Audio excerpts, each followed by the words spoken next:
Members of the scientific committee, candidate, supervisors, family and friends and colleagues, ladies and gentlemen, welcome to this doctoral defense at the Faculty of Biosciences, Fisheries and Economics at UiT, the Arctic University of Norway. Before we begin, I would like to remind you that this defense is being recorded for people who are not here today. Masters in Financial Economics, Emre Sari, born on the 1st of January 1988, in Izmir, Turkey, will defend his dissertation for the degree Philosophy Doctor in Social Sciences. Sari graduated from Istanbul Bilgi University in 2018. In 2019, he applied for the PhD program in Social Sciences at the Faculty of Biosciences, Fisheries and Economics. Following acceptance of his application, he was enrolled as a doctoral student at UiT under the supervision of Professor Mikko Moilanen at the School of Business and Economics here at UiT, Professor Sameline Grimsgaard at Institute for Social Medicine, and Professor Ingel Njølstad, Institute for Social Medicine. Sari's research, as presented in his thesis, was supported from UiT, the Arctic University of Tromsø. In January 2023, Emre Sari submitted his thesis for evaluation. The thesis title is Grandparents Matter: Multigenerational Transmission of Health and Health Behaviors.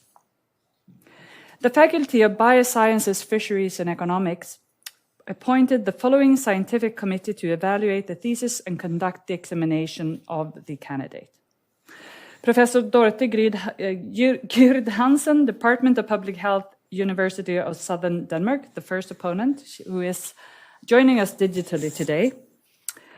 Professor Jonas Minnet Kinge, Oslo University, Department of, sorry, I have the wrong name here, Department of Health and Economics and Management, sorry about that, and me, and I'm a professor in economics here at the School of Business and Economics.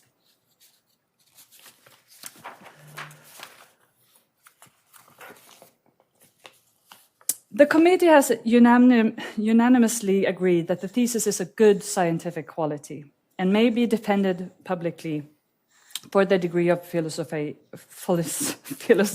doctor at UiT. Earlier today, Emre Sari gave his examination lecture titled by the committee, Instrumental Variables in Economics, Current Standards for Validity and Common Pitfalls. The committee has approved the lecture and will now continue to the defense of the thesis. In the first part of the defense, the candidate will provide a presentation of the main results of his thesis and the conclusions. After this presentation, we will have a 15-minute break. Members of the audience will be given the opportunity to pose questions ex auditorio under the defense of the thesis.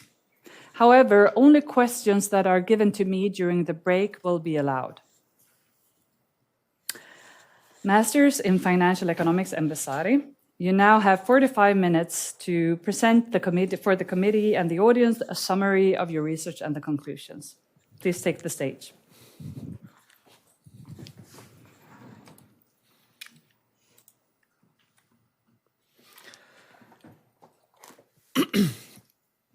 Dear Chair, esteemed committee members, respected colleagues, beloved family, and friends, you are all welcome to my PhD defense. In this presentation, I will start with why I chose this thesis topic and what knowledge gaps I'm addressing. I will then touch upon the main chapters, highlight the studies, and wrap up with key discussion points. We live in a time marked by swift globalization, technological growth, and cultural evolution. These dynamics, while ushering in progress, are also amplifying health inequalities. It needs to be underlined that health is not just a measure of personal well-being, but also one of the keys to economic progress. Also, It is essential to see that health inequalities affect everyone, regardless of socioeconomic status, to various degrees. In light of this thesis is motivated by the need to explore and understand health inequalities across generations. For this, it focuses on the generational mechanisms of health inequalities, specifically lifespan, smoking behavior, and mental health outcomes. Hence, the main motivation revolves around grandparent matter, multigenerational transmission of health and health behaviors. And now, it's important to ask what motivates economists to consider health inequalities. Human capital, as Schultz introduced in 1961, encompasses our knowledge, skills, and abilities, directly impacting economic growth. Much like machinery boosts productivity, so does health and education in individuals. Essentially, investing in health promotes human capital quality, leading to better learning, work, and economic advancement. In this context, health inequalities can have substantial economic consequences, including the inefficient use of public investments and increased burden of public spending. And also, family background can greatly influence the skills and knowledge one gains in adulthood. Thus, health inequalities aren't just health issues. Building on this, recent studies have begun to underscore the importance of the intergenerational transmission of health and health behaviors, highlighting how our early life can significantly influence our health in later years. As a result of these studies, it's understood that parental health and behaviors play a role in health of their offspring. However, the exact processes and mechanisms behind this transmission needs more attention. Despite the wealth of existing research, we still have gaps in understanding how health passed from one generation to the next. One particular under-researched area is the effect of grandparents' health on their grandchildren. With this thesis, I aim to address this gap and enhance our understanding of how health and health behaviors are transmitted across generations. After submitting this thesis, the revised introduction section was published in the Young Researcher editorial series in the International Journal of Public Health. To lay the groundwork for this thesis, I will begin by Sorry? I'm sorry to disturb you. Would you share the slides, please? Oh, sorry. I thought you were seeing that. Sorry, just a second.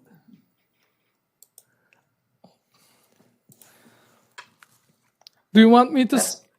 That's perfect. Thank you very much. Okay, sorry for the inconvenience. Yeah. To lay the groundwork for this thesis, I will begin by explaining the social inequalities in health.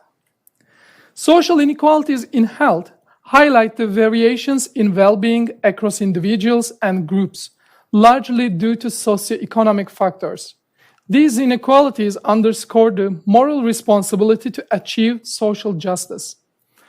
The definition of health inequalities or disparities includes understanding environmental effects, access, utilization, and quality of treatment, health status, and measurable health outcomes. Now, I would like to present the topic of health across generations. As we start to focus on this topic, let's begin by asking a fundamental question. How do health outcomes pass from parents to children and even to their grandchildren? Like the determinants of health, the transmission of health also is not just biological. It's also deeply connected to the socioeconomic factors. Over the years, researchers have investigated the patterns of health outcomes passed down through generations. Their findings often revolve around two key aspects: longevity, meaning how long people live, and anthropometric outcomes, which are physical measurements revealing health status. These outcomes offer us a glimpse into the inheritance of health passed from one generation to the next. When we talk about the generational transmission of health, it is necessary to understand how health passes from generation to generation. Essentially, we are looking at two main ways. First one is the intergenerational transmission, where health impacts move directly from one generation to the next. For visual interpretation of the intergenerational transmission, imagine if a grandparent, G1, smoked influencing parents, G2, which then affect our behavior in grandchild, G3. This transmission effect across generations is the indirect effect, where G2 acts as a bridge between G1 and G3. Secondly, transgenerational transmission is another mechanism that denotes the effects that bypass at least one generation. Continuing with our example, consider this. If our grandmother's smoking in G1 impacts us in G3 without involving G2, it's a leap over a generation. This direct influence from our grandmother is the transgenerational effect. Lastly, it's essential to grasp the concept of multigenerational transmission. Think of it as a comprehensive view capturing health impacts across generations. It's not about skipping any generation, but an umbrella term covering both transgenerational and intergenerational effects. Multigenerational health isn't just biological. It's a key part of what economists call human capital, deeply influencing social inequality.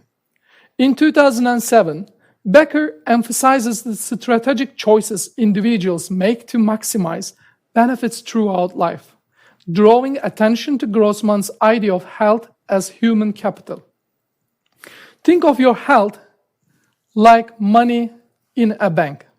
Over time, just as money can deplete, health naturally decreases.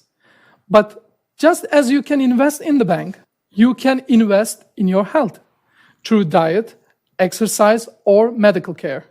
So your current health is influenced by your past health, adjustment for aging, and any health investments you have made. This perspective highlights how our decisions profoundly affect our well-being. For the last part of this chapter, I want to focus on health inequalities in Norway. Norway is seen worldwide as a beacon of good health and egalitarianism, but the reality isn't as straightforward. Significant health inequalities persist. Despite Norway's health inequality reduction measures, these inequalities have not disappeared entirely. Looking closer, municipalities play a crucial role in service provision, and their abilities to eliminate health inequities differ. Studies focusing on Tromsø have shown that there are indeed different health outcomes across its various neighborhoods, with low income ones being more affected. When we look for intergenerational studies in Norwegian context, correlations emerge. Grandparents' cardiovascular mortality, for example, seems to be related with their grandchildren's birth weight. Now, I will present an overview of the conceptual framework of my thesis. I have delved into three key studies. The first explores the health impacts of economic hardship during pregnancy in pre-industrial southern Norway. The second study focuses on how grandparents influence smoking behavior in Norway. And the third examines the long-term mental health effects on grandchildren due to grandparental neglect spanning 3 generations. All 3 papers covers important periods in Norway. Starting with paper 1, picture the era before the Industrial Revolution, before Norway had its welfare state. This paper looks at health data from back then, focusing on how grandmothers influence their grandchildren's health, without the modern benefits we have today to live longer and healthier. Paper 2's time frame covers mid-19th and the late 20th century birth cohorts. Within this period, Norway initiated the first public health endeavors in the late 19th century and later enacted proactive public health campaigns against tobacco smoking. Moving on to paper 3, in today's world, non-communicable diseases, particularly mental health, are increasingly concerning. They not only affect emotions, but also impact work, learning, and individuals' overall contributions. So far, I have covered the overview of my thesis. Moving forward, I will present the individual studies that comprise this thesis core. I conducted my first research with Mikko Molianen, Hilde Somerset. This study has been published in Economics and Human Biology. In this paper, we studied the driving mechanisms behind the persistence of health through generations. Specifically, we want to understand how the economic hardship faced by grandmother during her pregnancy might influence her grandchild's health. Our aim is to give a historical snapshot of how health was transferred across 3 generations, focusing on data from Rendalen, spanning from 1734 to 1840. Our study posits 2 main mechanisms by which a grandmother's economic hardship during pregnancy can impact her grandchild's lifespan: positive culling effect and negative scarring effect. Some limited studies focus on how external shocks during in utero stage might affect future generations. For example, Lee in 2014 highlighted an intriguing case from Kanju uprising in South Korea. Here, Lee shows that the stress experienced by women had an adverse effect, causing their grandchildren to have lower birth weights. Cook et al. In 2019 studied the aftermath of 1980 influenza pandemic. They find that if grandmothers experienced this pandemic during pregnancy, it negatively affected their grandchildren's academic performance. Vandenberg and Pinjar study reveals that nutrition around age 9 doesn't just affect one's health, but also future generations. They found that grandkids' mental health scores varied based on their grandparents' famine exposure at this age. This emphasized the deep generational impact of early life conditions. Let me briefly detail mention effect types. Firstly, we have the positive selection. This is the idea that fetuses in poor health are more likely to experience mortality before birth. It's a phenomenon some researchers refer to as culling effect. On the other hand, we have the scarring or negative effect. This speaks to those who face challenges or shocks while in the womb but manage to survive. They often carry the imprints or scars of these early experiences throughout their lives. This is what some called a transgenerational scarring effect. You might have come across the term fetal origin hypothesis. It aligns closely with the scarring effect, suggesting that prenatal stress can have long-term health implications. The dataset was obtained from Norwegian Historical Data Center and created by linking the census between 1801 and 1910, parish registers, baptism, and cadastral records between 1733 and 1925. As a result, we had 3 generational linked dataset that includes 798 children with parents and grandparents. To define economic hardship over the period under examination, we used the annual inflation rates from Gritten's 2018 study. Gritten characterized the period between 17 and 1820 as an economically turbulent period.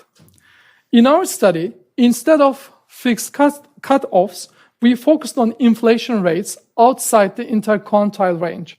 Specifically, we defined economic hardship in Norway as times when inflation went above 6.9% or dropped below minus 3.4%, which is in line with Kvinstad in 2005. We primarily examining the link between a grandmother's economic hardship and the health of her grandchildren. We use the grandchild's age at death as a proxy for their health status. Our main explanatory variable is whether there was an economic hardship in the year of grandmother's pregnancy. We are also accounting for other potential influencing factors: disease environment during pregnancy, the parental social class, whether the mother or grandchild was born out of wedlock, if the grandchild had smallpox vaccination, and gender. Let's look closer at the structural equation model we employed for this study. We developed two distinct models for our analysis. In our first model, we aim to understand the direct effect of economic hardship faced during the grandmother's pregnancy period on mother's health. Moving to the second model, our goal was to investigate the influence of both these economic hardships and the mother's health on the grandchild's health outcome. Finally, our mediation analysis, we explored the layer influence across 3 generations. The direct effect illustrates the path from grandmother's economic hardship during pregnancy to her grandchild's health, mediated by the mother's health. Meanwhile, the direct effect captures the immediate impact of grandmother's economic hardship on the grandchild's health. When we combine these, the total effect gives us a clearer picture of the health association between grandmother, mother, and grandchild. We have done same analysis for lower and higher social classes separately. We use his class scheme to divide our sample group into 2 main categories: lower and higher social classes. The lower parental social class included mainly lower skilled and unskilled farm workers and cottagers and lodgers. Farmer grandparents who owned land and other members of the upper class are classified as part of the higher social class. Mediation analysis revealed a positive culling effect in the lower social class. Grandchildren in the lower social class, whose mothers were born in economically difficult times, had an average lifespan 10.2 years longer compared to those born in economically better off years.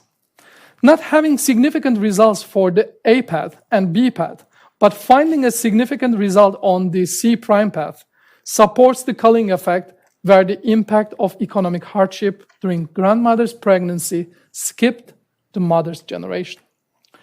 When we shift our focus to the higher social class, we see different results. Economic hardship during the grandmother's pregnancy appears to negatively impact grandchild's health with a decrease in lifespan. This hardship is also detrimental to mother's lifespan, and it's quite significant, reducing it by over 4 years. However, it's not all negative. Our data indicates that 1 year increase in mother's health condition can lead an increase in her child's lifespan. Overall, these results highlight the transgenerational culling effect of economic hardship in utero for the lower social class and the intergenerational scarring effect for the higher social class. Our study brings interesting results regarding the transgenerational effects of economic hardship on health. When focusing on the lower social class, we observed a positive correlation between the economic challenges faced during grandmother's pregnancy and the subsequent health of grandchild. This finding is supported by the works of Linda Boom and Van Eyck from 2015. There are a couple of interpretations that arise from this. As Almond and Curie pointed out in 2011, there might be a positive selection happening among birds, leading to improved outcomes. Another perspective, as suggested by Van den Berg and Pinger in 2016, is the potential non-biological impact, such as behavioral and educational influences. In contrast, for the higher social class, we noted a negative impact of economic hardship during the grandmother's pregnancy on the grandchild's health. This might align with the fetal origin hypothesis, suggesting stress mechanisms during pregnancy have lasting implication on subsequent generations. We found that economic hardship has a dual effect. It's positive for the lower social class and negatively scarring for the higher social class.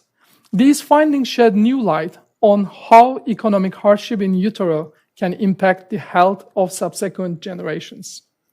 Looking ahead, we believe that research incorporating more recent recent and broader data can uncover even more insight into how environmental exposure in previous generations explains the health of their descendants. Now I will present the paper to you.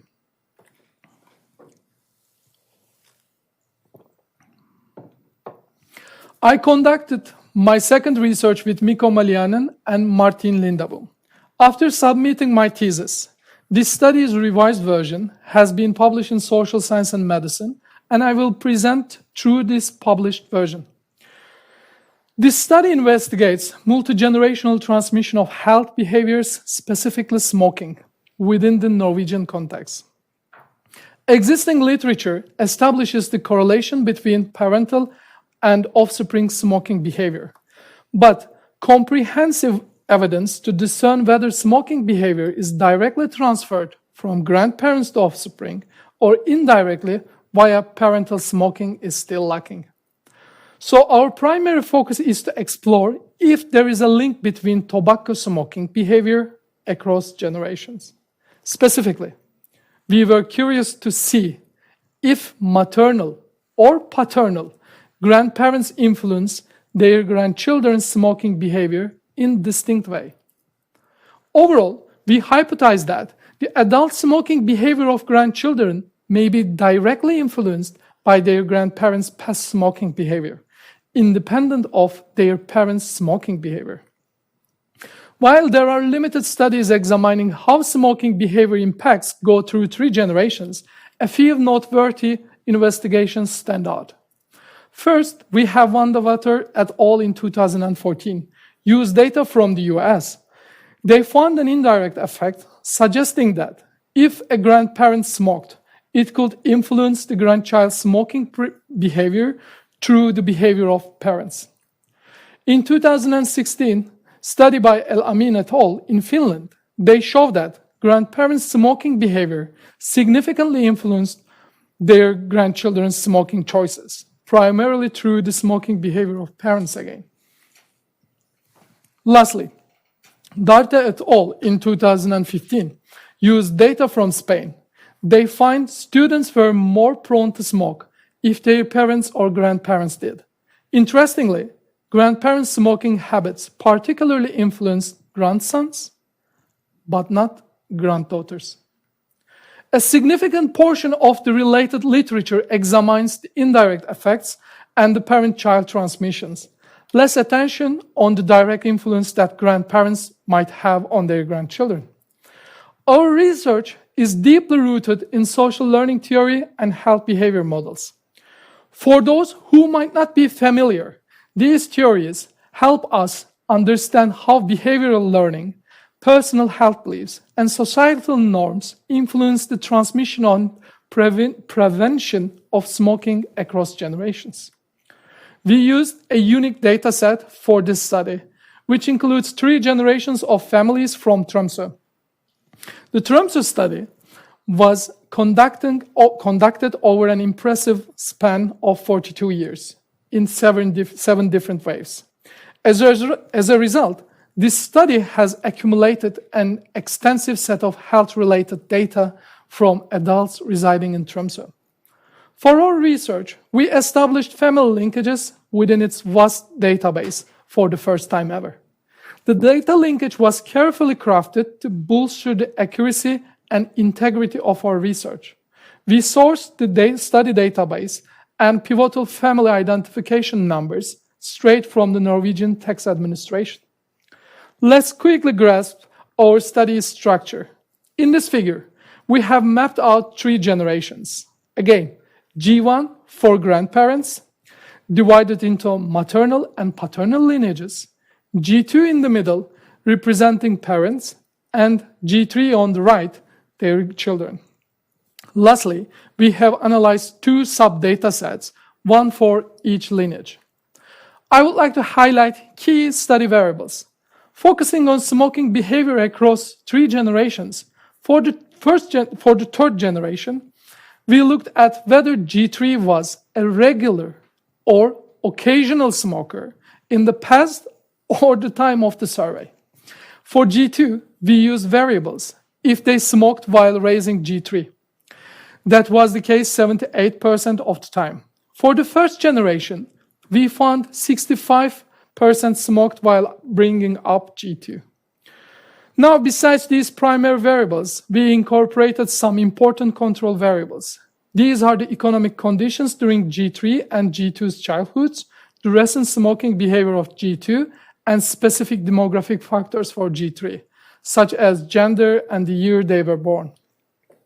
Furthermore, we used instrumental variables in our analysis to address potential endogeneity.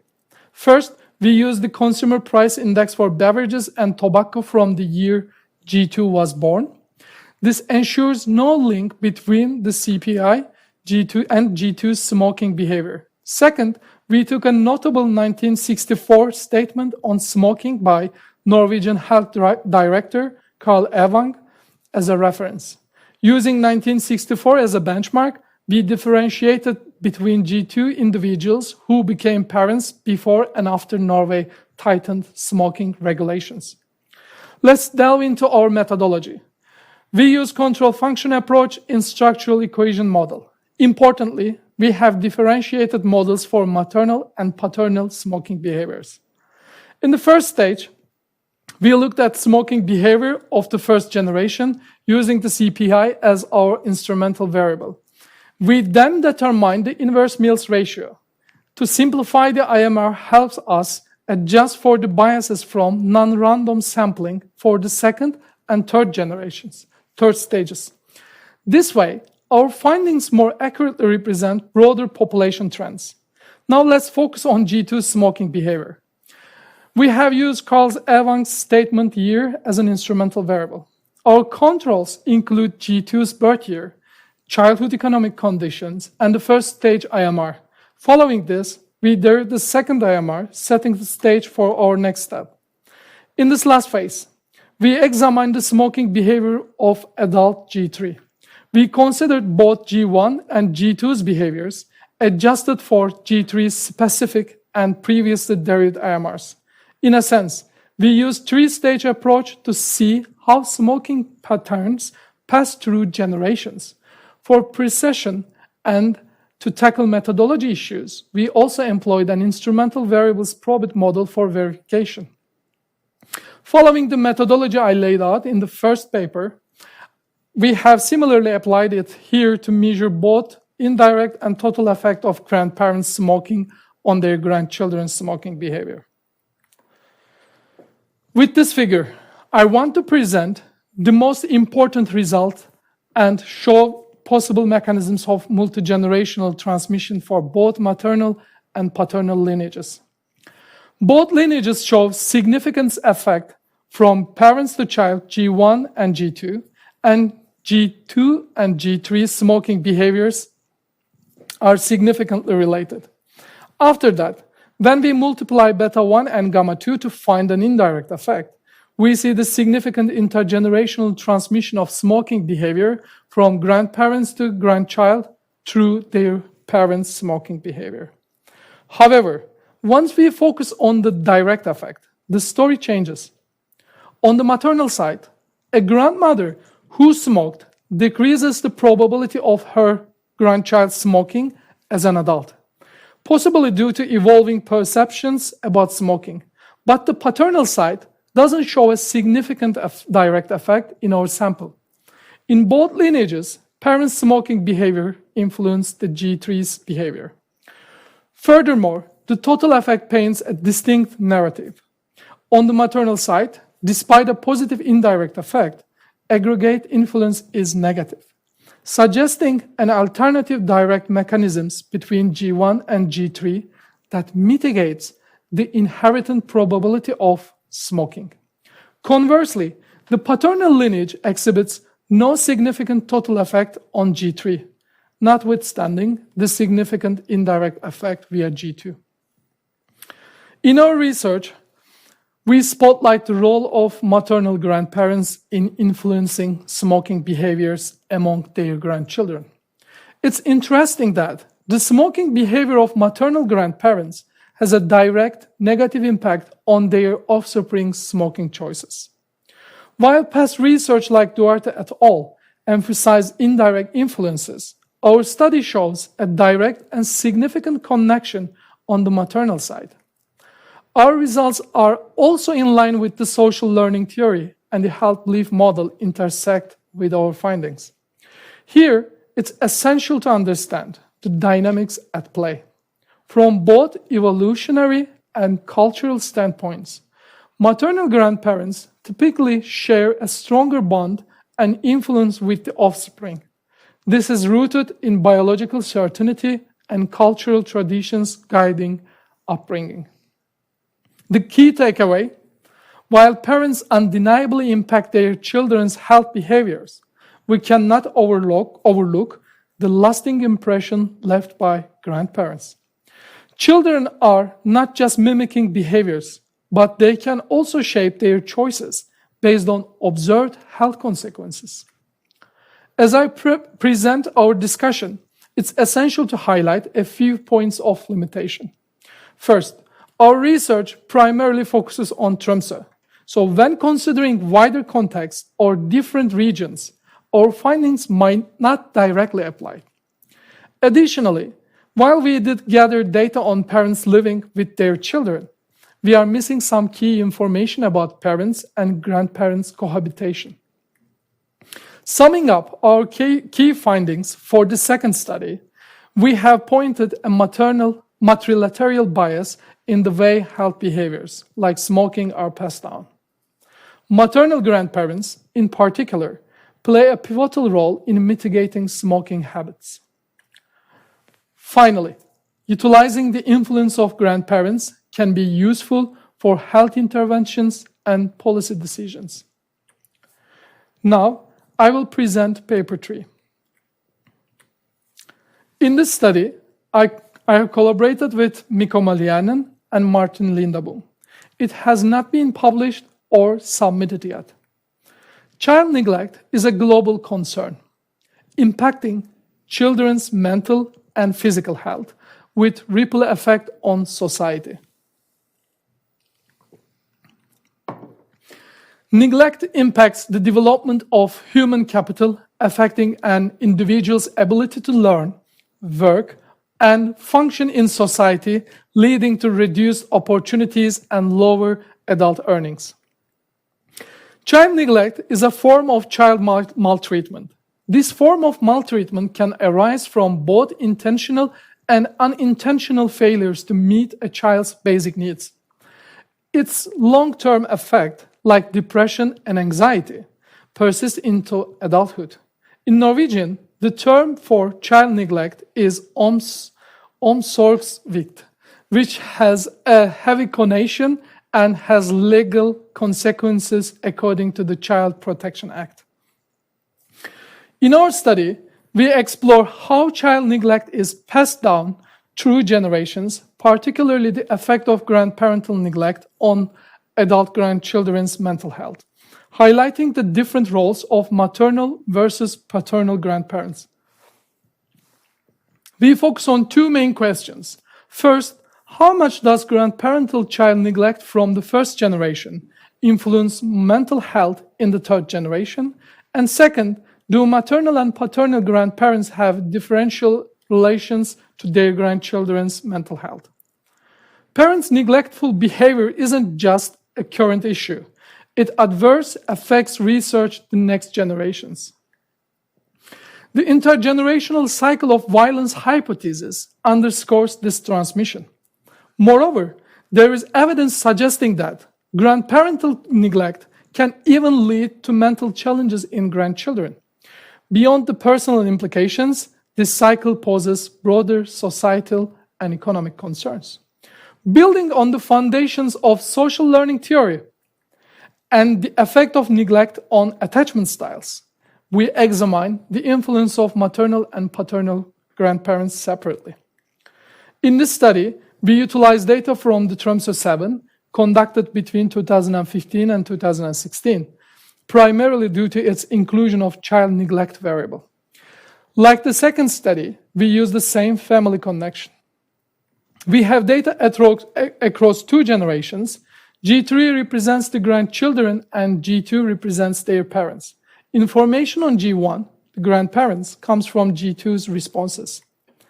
Our main focuses on depression is G3 as a proxy for mental health, with about 29.7% indicating depression through self-reports. Our analysis also considered variables like child neglect, demographics, and socioeconomic factors, including household incomes across all 3 generations. Now, let me explain our empirical approach. We used a linear probability model through OLS regression. Here's a quick breakdown. We looked at binary indicators for neglect G1 and G3 and their interaction to measure their combined impact on G3's mental health. And importantly, we controlled for factors like gender, marital status, year of birth, and household income across 3 generations.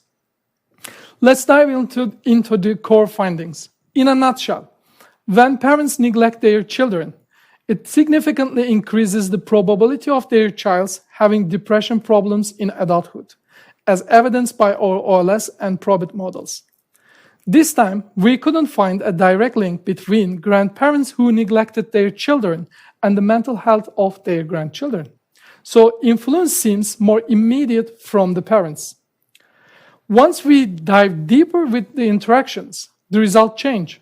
When it comes to grandparents, maternal grandparents' child neglect combined with parents' child neglect has an additive negative effect on child's mental health. This amplification isn't seen with parental grandparents, so it appears that the maternal lineage has a unique interplay in our sample when it comes to transmitting the effect of neglect across generations. Child neglect deeply impacts not just the individuals, but society at large. Our research highlights how this neglect severely related to the grandchild's mental health when seen by both grandparents and parents. This understanding provides a new perspective on how such neglect is carried through generations. In this context, the additive risk hypothesis would suggest that the more instances or types of neglect a child experiences, the worse the potential mental health outcomes. While our findings support the additive risk hypothesis, they contradict some recent studies like Islam et al. Yet we have found alignment with other works on this intergenerational neglect. Theories such as social learning and attachment give us insights into why this cycle of neglect continues. Specifically, our results indicate that children often emulate observed behaviors, and consistent neglect can disrupt secure attachment formations, leading to persistent patterns across generations. Let's briefly discuss some limitations of our study. Firstly, while using self-reported data provided us with unique insights and first-hand accounts, it's essential to recognize that factors like social desirability and recall biases might influence the responses. Our context was specific to Tromsø, so again, it might not apply everywhere. Establishing causality is also tricky here. While our study provides evidence on the association of child neglect across generations, more comprehensive research is needed to diverse settings to truly understand the relationship and find ways to break the cycle. In this study, we delved into how grandparents can influence their grandchild's mental health. What we have found is interesting if both parents and maternal grandparents were neglectful. It arises the chance of the grandchild facing depression. This is not only backs up the idea of neglect being passed down through generations, but also calls attention to the need for measures to break this cycle. All right, let me sum up the presentation with some key points from the discussion of my thesis. First, even with its world-class welfare system, Norway still faces health inequalities as highlighted by Mackenbach research. Our findings also support this argument and provide multigenerational perspective. Our study shows that health issues run deep beyond just one generation and significantly contribute to growing literature in this field. Why is Norway pivotal? Our research offers an in-depth dive into multigenerational effects in Norway, making it the ideal case study. Significant findings in Tromsø give a heads up. Similar patterns might emerge in other developed countries. In conclusion, this thesis underscores the importance of looking beyond immediate parental effects when considering health outcomes. The influence of environmental factors on grandparents' health affects the health of their descendants for generations to come. Recognizing these intervened generational effects is akin to understanding the complex tapestry of family histories, where every yarn has its roles and influence. This understanding suggests a comprehensive approach to public health, considering interventions from early life and parental and grandparental influences. Moving ahead, Norway opens up exciting paths for more research. While we lack data on the family sizes within the Tromsø study, connecting it to Norwegian population register data might offer enhanced insights into constructing broader family links. And by merging it with studies like Norwegian mother, father, and child cohort study, HUNT, and FIT features, I am confident we will uncover valuable insights into health inequalities. Thank you for your attention.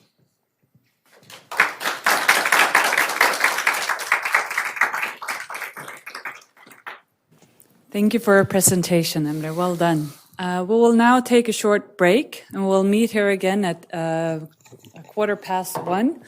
And I ask that you remain seated while the committee and the candidate leaves the room, and that you're here a few minutes earlier than 15 minutes past 1, so that you're here when the candidates re-enters. Thank you so much.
We are now ready for the second part of the defense, and we will start with the first opponent, Dr. Gyd Hansen, who we have with us digital today. Emre, will you please take your stand? And Dr. You will start asking your questions. Thank you. Are you in place, Emma? It's a bit strange to see myself on such a big screen. So I hope it's not too daunting for everyone else. First of all, I'd very much like to commend you on a well-written thesis. I was very happy to be invited to the assessment committee. I was very happy to read the thesis and comment on it, and I think we've had a nice process. You resubmitted the thesis after we had commented on it, and you made significant improvements. So I think we were generally very happy about that. So it's really nice to have been part of a good and fruitful process. And here we are today, and hopefully it'll be a pleasure to discuss the thesis. I mean, I'm sure you haven't had a lot of opportunities to discuss the thesis more broadly and more in depth. So here we go. And I think sort of the way we've divided our roles is that I will sort of fly over the thesis a bit. So I'll talk about some more sort of broad themed questions, and then I think Jonas will dive into the details a little bit more. So there might be a bit of overlap, but it's easier to answer the same question twice. So anyway, I have some questions sort of just relating to your thesis summary, which I really enjoyed reading. I thought it was very well written and gave a very good overview of the literature. But I have sort of some general questions to, what you think of the work you've done and what you're mostly proud of, etc. So my sort of initial question departs from the statement you make in the thesis summary that Solon in 2018 states that the human capital production function incorporates a child's human capital endowment regardless of the family's deliberate investment decisions, and that this endowment is associated over generations due to the inheritance of genetic features and cultural or environmental factors, such as the influence of parental role modeling. And you then emphasize that the challenge is to disentangle human capital endowment from parental investment decisions. You also stress that studying the causal relationships between parents and children really represents challenges, and when you then start to focus on two generations, it complicates the study further. So as I see it, you've actually dived into a really, really difficult challenge. You've made 3 attempts at disentangling the factors. You have 3 papers. And so my question to you is, which of the papers that you've written do you think you have succeeded the most with in terms of disentangling these factors? Where did you have access to the strongest identification strategy? So just in brief, some thoughts around this.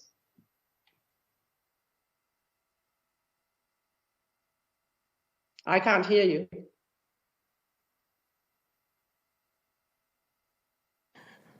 Can you hear me now? Now I can hear you.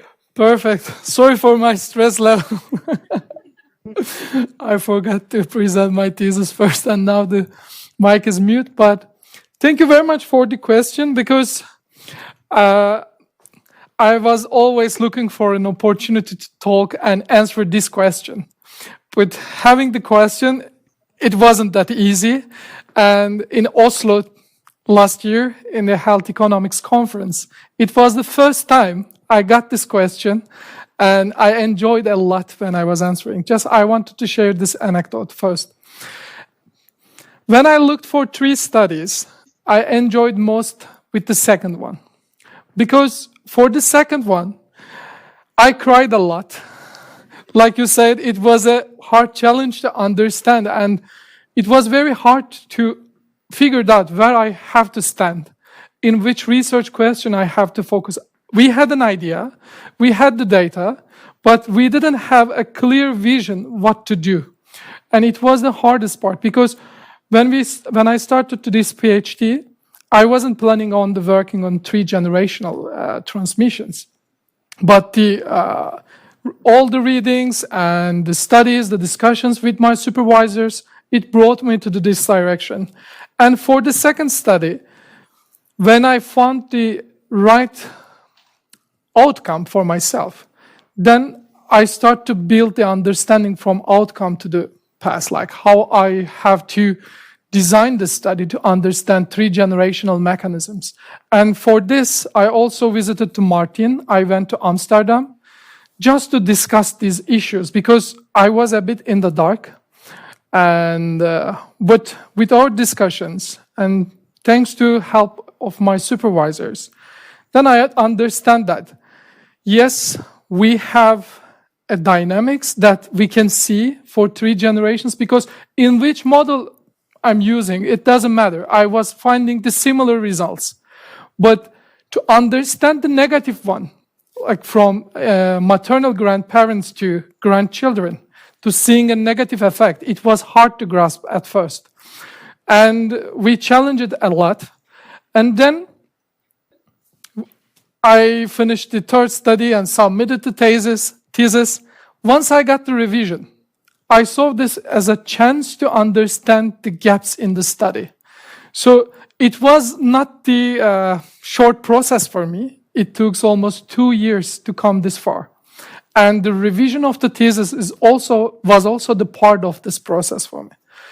And once I try to understand your comments, and also I had a chance to discuss with other scholars, okay, I'm doing this, and obviously I am not in a good place to convince the opponents, because there are some gaps here. So what should I do to improve the study? I invested more in that study in just to have an idea to build this thesis and the multi-generational transmission mechanisms. Because if I understand it first, then I could tell the others how it's working.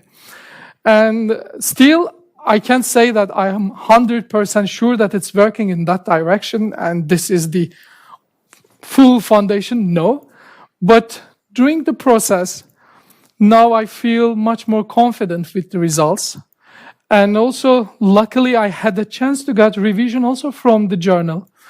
And during this revision process, I also had the chance to understand and build on the previous structure of the paper. So it took overall 2 years or 2.5 years to come this far.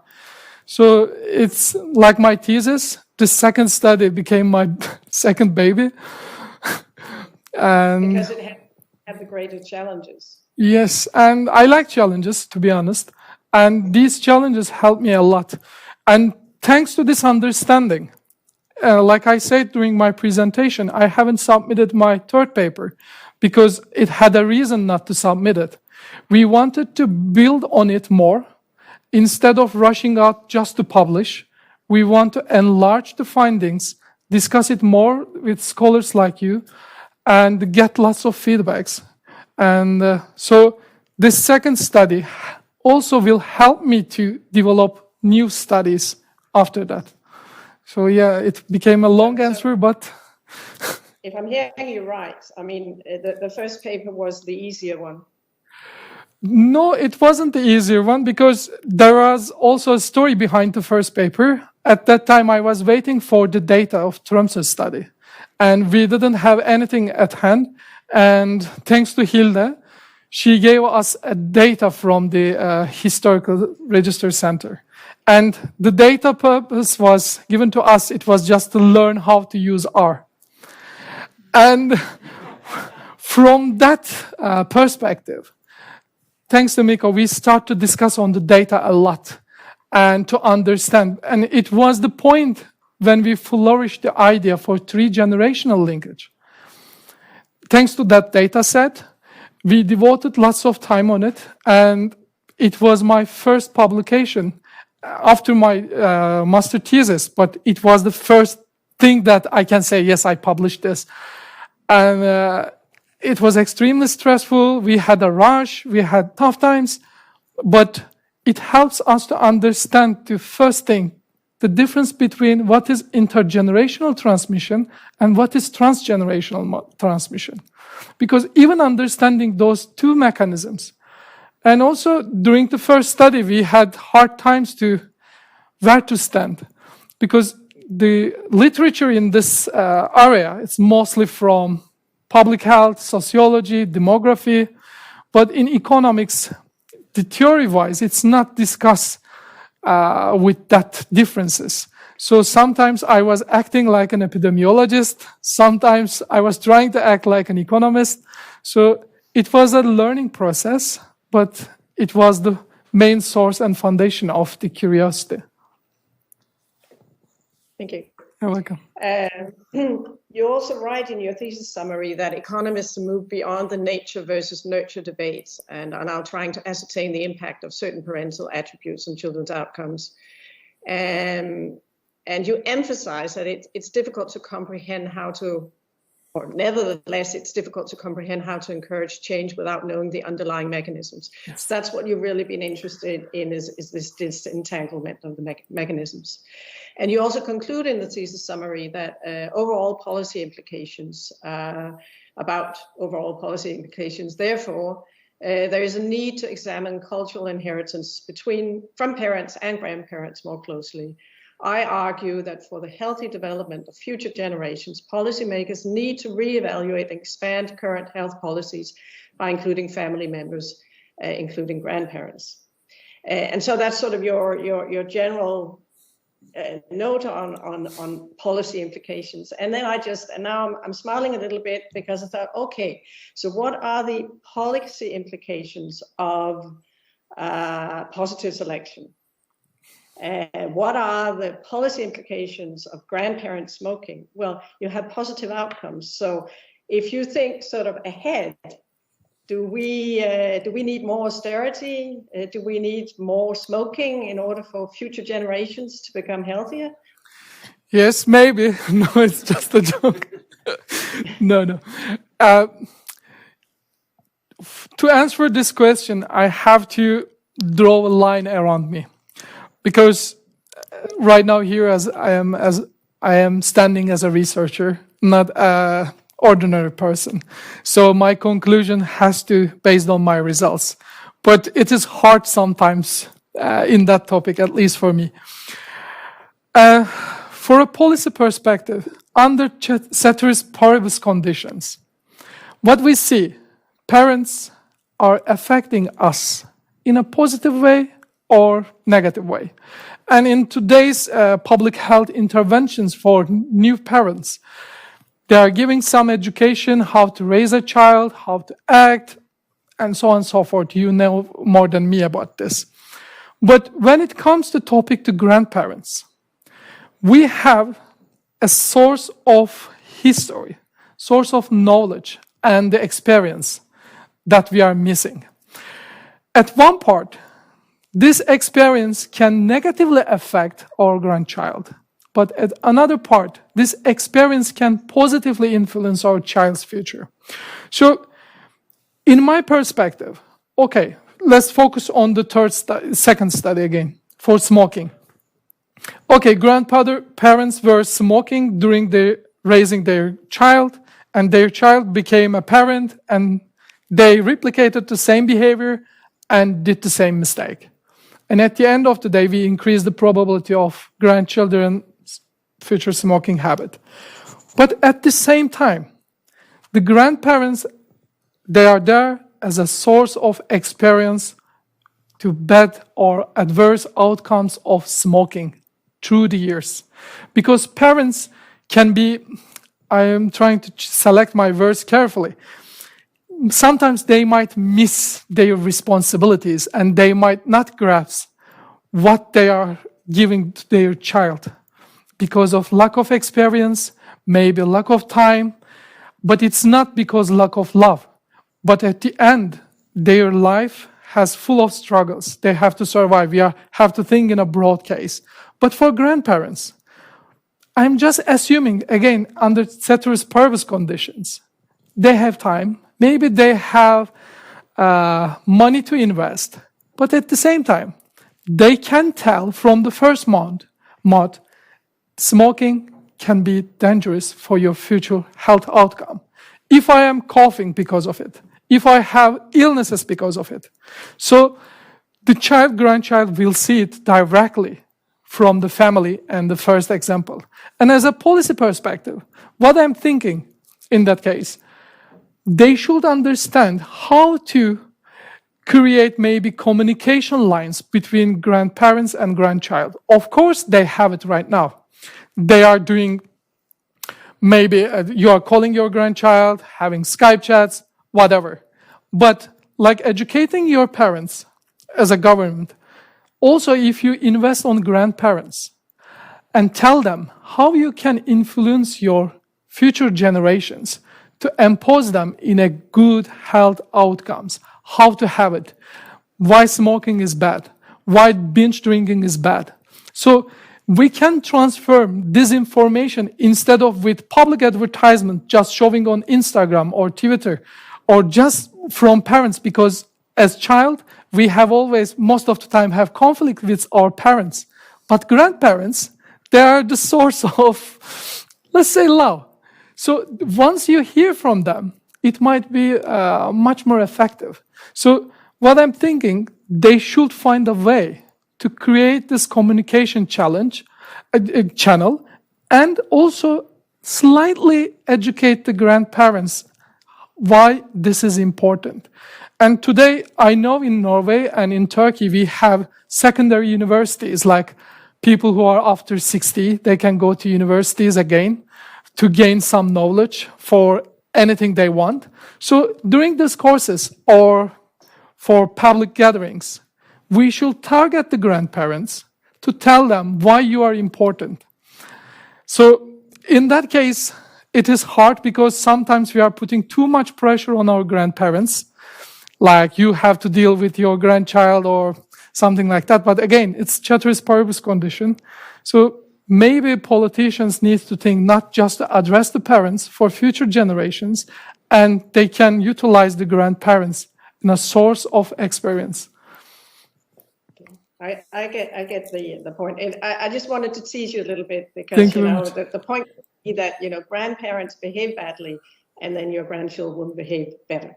But that's sort of the take from paper 2, right? Yeah. Yeah.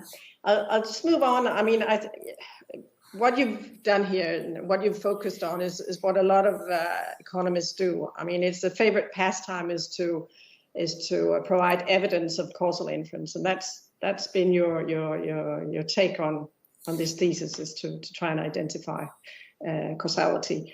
And of course, I mean, we're always very happy when we can identify it. But I think sometimes we have to be a little bit modest also in terms of what are the weaknesses of our identification strategies. And I thought I'd give you maybe an opportunity, because I know you didn't have a lot of time when you were presenting your thesis, in criticizing your instruments, but you use, a series of IVs in paper 1 and 2 in paper 2. I mean, you use inflation rates, you use consumer price indices, and you use a statement made in 1964. What characterizes these IVs is that they vary over time, right? So it's it's the inflation rates over time, it's the consumer price index over time, and it's pre and post statement made in 64. That's sort of your IV. Are there any problems associated with that? I mean, there's sort of a common denominator maybe in those IVs. Let me start with the inflation rate, which I use in first paper.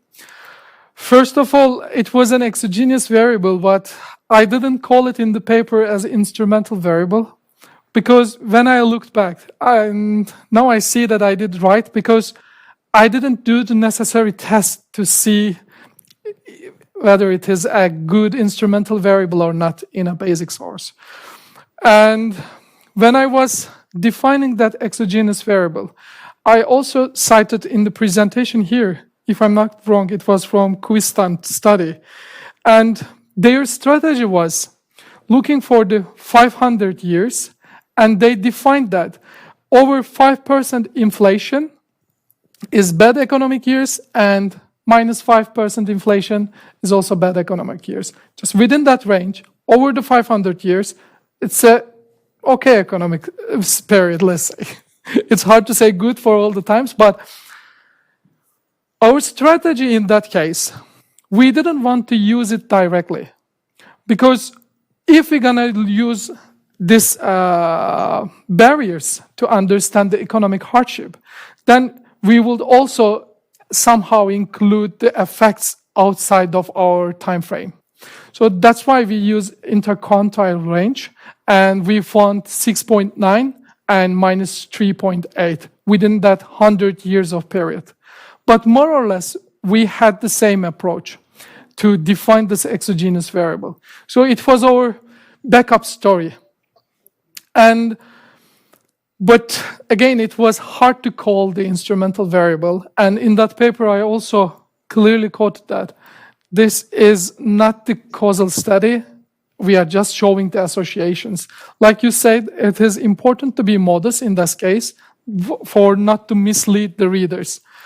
And for the CPI, I think CPI was a good instrument, but it has one drawback. Because the CPI, Consumer Price Index, it was Consumer Price Index of beverages and tobacco. So in this study, we only focused on the tobacco smoking, and we didn't consider the drinking habit. So we were using an IV for drinking and smoking together, which can affect, but just to focus on smoking behavior and not to evaluate this IV's effect on the drinking. So it was quite challenging for us to use it or not to use it, because as a data source which we used for that study, we didn't have a chance to separate those two. I tried, but if I am not wrong, right now I couldn't remember whole the year length, but at some point we only had tobacco, but after that it was merged with alcohol consumption and the alcohol and the tobacco prices. So as an economic point of view, as a theory, and demand theory is also related with this. So if the price increases, let's say the demand can decrease. So we try to catch that IV from that theoretical perspective. And instead of using the continuous version of this variable, we wanted to transfer it to binary variable, just to escape from the threshold effect. But at the end of the day, we tested this IV with the continuous version of it, and I also tried, but I think I didn't succeed for that, try to see the outcome of the IV for the drinking habit. And that's why in the published version, I think it's not there. I just removed it because we didn't have a variable that we can employ in that study to see whether their parents during their grandchildren whether they had a binge drinking habit or not. So we didn't have a similar question, and we didn't go through the generations with that. So it was our limitation. And for the third one, the 1964 statement, we thought about it a lot. And I wish to have a board here to show you why I think it's important to have it in our study. Because 1964, we are using it as a birth year of G2 generation. So after that year, everything changed in Norway against the smoking habit. And it was the source point. And if I'm not wrong, the first statement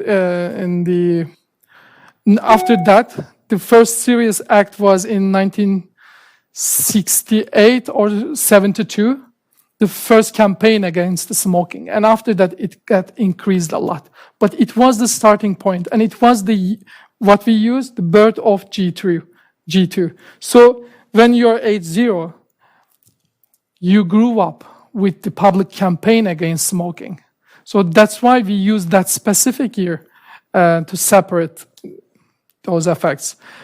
I guess what I'm just, and I'm not sure it's a problem, but what I'm a little bit nervous about is that whether the IV is correlated, because the IV changes over time, whether it's correlated with parental style.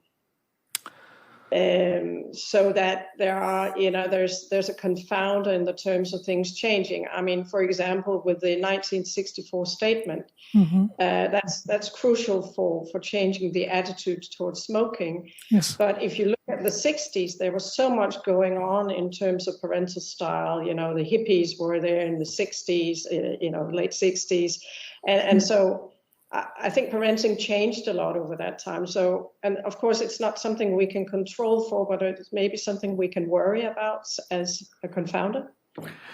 I agree. And for this, we use year born to catch these changes through the time. And yes, you're right. Before, like you said, the hippies time, the smoking was the cool thing. So the parental style changed. And I am not sure. Yep, please. It was just an issue because also, I mean, if you look at the consumer price index, you can't control. You don't know a lot about Generation 1, so you can't control for which year they were born, which cohort they're part of. So it's it was just it's not necessarily a big issue, but it's something maybe that could have been mentioned in a discussion or something. At least something I, as a reader, thought about. That it's a problem when your IV changes over time. You have to be confident that there's not a lot of other things changing with it. Yes, thank you very much, and I shall keep in mind for the third study also, since I can't change anything for the second study, but for the third, during the publication process, because I'm still looking for an IV for that study to improve it. So I should also consider that. Right now, our hands are a bit tight to find the information about the first generation, but hopefully we will have 1 year more. We applied for the REC and the extension to much more go deeper for that study. So I will consider it in that study. Thank you very much. Another question is, I mean, I think you use a lot of theory in your papers. You've also emphasized this in the presentation of your thesis, that it's grounded in theory. So when you use theory, it's actually nice maybe to be able to present some ex ante hypothesis that you can then test empirically. And I guess, I mean, what do you think about that? Do you think that's a good thing to have some ex ante hypothesis in an empirical paper? I got that habit from my supervisor. At first, I was just asking questions and try to find that answer. Then Mikko all the time warned me, and he directed me to find a better theory first and then build upon your study. So thanks to him right now, yes, I think this is a better way, because at the end of the day, I'm just asking to myself when I read others' works, which one do I like most? Because finding the results and seeing the marginal effects, yes, it's telling me something, but without theoretical foundation in it, it's hard to understand, to put in real-world examples. Because as we are social scientists, I want to see how others think about that issue. What can it be behind it? Like you said, I keep talking about, for example, social learning theory, health behavior models. So I have different results for different mechanisms. And at the end of the day, I have to understand why I see if grandmothers were smoking and their grandchildren probably less smokers when you compare to that. So at first it sounds weird, but when I have a theory behind it, then I can understand the story, what's going on, instead of connecting it with my life experiences or my colleagues' ideas behind it. Having a foundation, like a solid theory like this, so then it's very important. And I really enjoyed the whole study, which I read with theoretical basis and empirical questions behind it. I think it's really strong when you can do that, but it's stronger if you can have an ex ante hypothesis that you can then test. Yeah. Because if you have an ex ante hypothesis and you prove it, then it's, you know, your results are both theoretically and empirically driven. And it makes a better case. And I think with your paper one, I think it works really well because it makes sense. Everything makes sense, and you can set up some hypotheses that seem very plausible, and you then test it, and your empirical evidence supports the ex ante hypothesis. When it comes to paper two, it was difficult to formulate an ex ante hypothesis because you didn't really know how grandparents would impact on it, or how grandparents' smoking behavior would impact on their grandchildren. So here I'm a little bit more, I don't feel as, confident of the results. So I think it's just, I'm just making the point that if people can set up some pretty solid ex ante hypothesis and then provide the evidence, that makes the stronger case. It's not always possible, but it's really good when you can do that. Yeah. So just a point in that direction. Thank you. And now I'll just move on to some questions regarding your data sources. And as you explained before, you were waiting for the Tromsø data, and then you found this brilliant data from the municipality of Rindalen in Norway. And I didn't know these data. I'm quite fascinated by them. So what you choose to do in this paper then is of course to exploit this data, which you do very well, and you choose health as a proxy, or length of life as a proxy for health outcomes. Yeah. Since these data are so unique, have you thought about other outcomes that would be interesting to look at? Because of course, the difficulty in using length of life as your proxy for health outcomes is that your third generation individuals have to have died. Yes. In order to be included in your study. Yes. So that makes the data set smaller, I guess. Yeah. But could there be other outcomes that would be interesting to look at that you would have access to? I'm trying to remember the data. And in that data, like I said, we use baptism records, cadastral records, and when I say this, it's not just numbers. There were wordings in it, since my Norwegian was not good enough to understand that. But we built that data thanks to colleagues from the historical department. We went line by line in some cases to build up on. So for other health outcomes, for example, we had the chance to use smallpox vaccination, or there were some notes in the church records about their health situation. We had a chance, but it had very limited in compared to Lifeland. And also the reason, for example, behind why we just focus on the maternal lineage in that study, because once we try to build the same setup for the paternal one, we only had like 500 or 400 observations. But I know that we have a chance to go forward with this data. And the data was also, gave me a chance to meet with Martin. And it was also fascinating for him. And I'm keep in touch with Hilde. She was the head of the data. And I think they have also the similar setup for Tromsø from 18th century. And probably we will go with that data more. And maybe, I don't know, have you heard or not, but there is one Cost Action, a European project. It's about multigenerational cause of death registry. So we are collaborating with 30 countries with that project. We want to use this specific type of data and try to find what we can use as another outcomes, but like the source of cause of death. Yeah, it will come. Because I guess it depends also on what you can link, what kind of data you could link. Because one thought I had, if it were possible, would be, to look at conscription data, conscription for military service. They often do IQ tests, and they've been doing that for many, many decades. I don't know how long you go back, and they are often filed somewhere. It's just, it would be nice to try and be creative in terms of what else, if you can measure intelligence and all. Yeah, we have same chance with this IQ test from Tromsø probably, and some colleagues are working on it. But hopefully after the defense, right after the defense, I will have chance to look forward to it. Because, like you said, the data is very unique.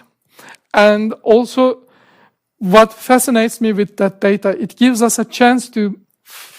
Rhode Island was a laboratory at that time. It was a bit remote from the rest of the Norway, even though it is close to Oslo, but it was remote. And the time frame what we looked in that area, it was before the Industrial Revolution. And it was before the penicillin, for example. So what we see, it's like more or less experimental setting. So once we can... If I will have a time, and I would love to do that, just to focus on, maybe from the cadastral records or the baptism records, we might get something else to find the look. Because the external factors are very rare. And the social class differences are very clear in that time. And the people in the lower social economic status in our paper, which we showed, they were eating bark bread. And if anyone who doesn't know what is bark bread, the bark is, if I'm saying correctly, it is the bark trees out of the tree. They were doing bread from that. So when we are talking about the poorness and the richness, there had a huge gap.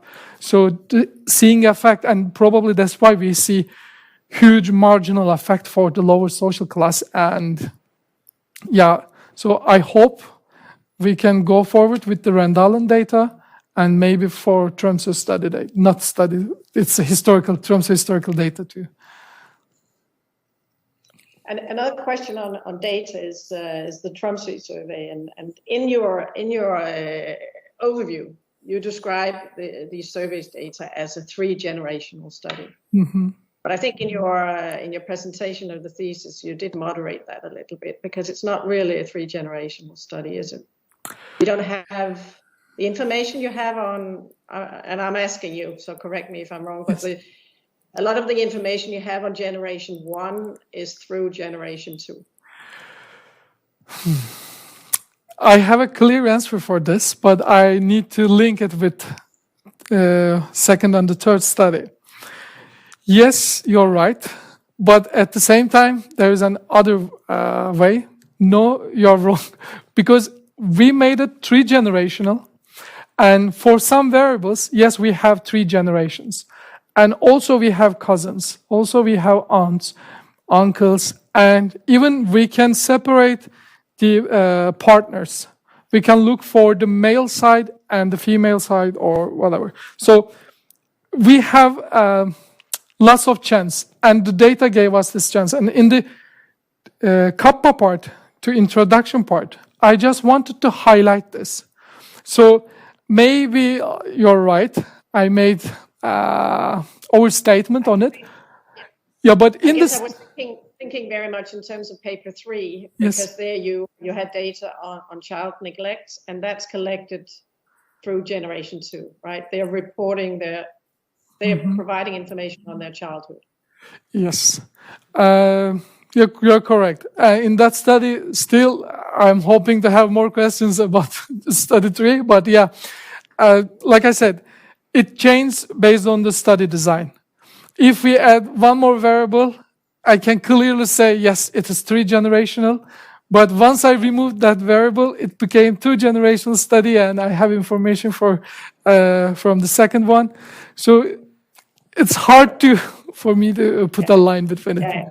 And it's not that important, of course, the semantics, but it's more in relation to, for example, paper 3. Mm-hmm. Is there a problem when you have one person sort of reporting when it's generation 2 reporting on generation 1's performance in childhood. I mean, Yes. you did mention it yourself in your presentation that we're talking about qualitative data here, subjective data, and I mean, could there be a problem when you interpret your results in paper 3?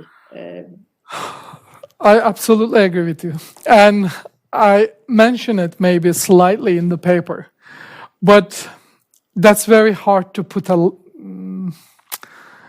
draw a line here, because this is what we have, self-reported. And like I said, that can be recall bias here. Or maybe they might have another problem during the time and they might want to accuse their family with that. So I mean, that was my point. I mean, yes. it may be easy to find a strong association between child neglect and current mental health state if you ask the person with the poor mental health state about, their childhood. Because they might want to justify their current state through, what they've lived through. Yeah, actually, I have to be honest here, why we use that that explanatory variable as child neglect, just child neglect. In terms of study, we have other variables that we can see adverse childhood outcomes. It's not just neglect. Also, we have data on child abuse and other things, like if parents were beating the child. So there are some variables that it can be less problematic to have recall bias, because there are some things that, okay, either you have it or don't have it. But our problem when we start to do this study, having acceptance from Tromsø study to use data set, we also need to get acceptance of the owner of that specific part of the study. So we had to collaborate with the psychology department. But since we had limited time to finish the PhD, it was a dangerous path for us to ask these data sets from them to incorporate in our study.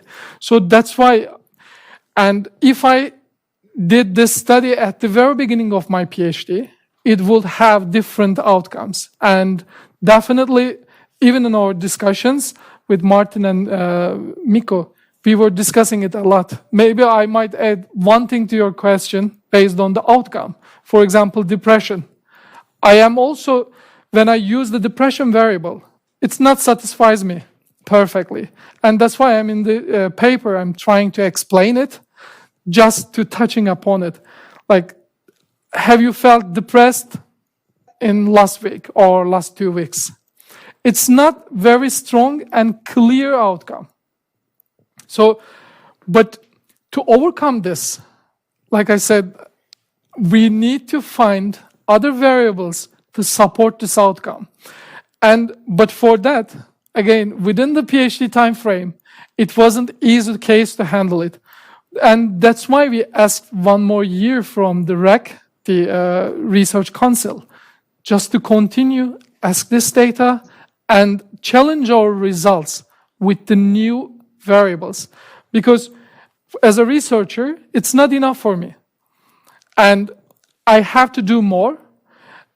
Maybe this result can be okay for some journals at some level.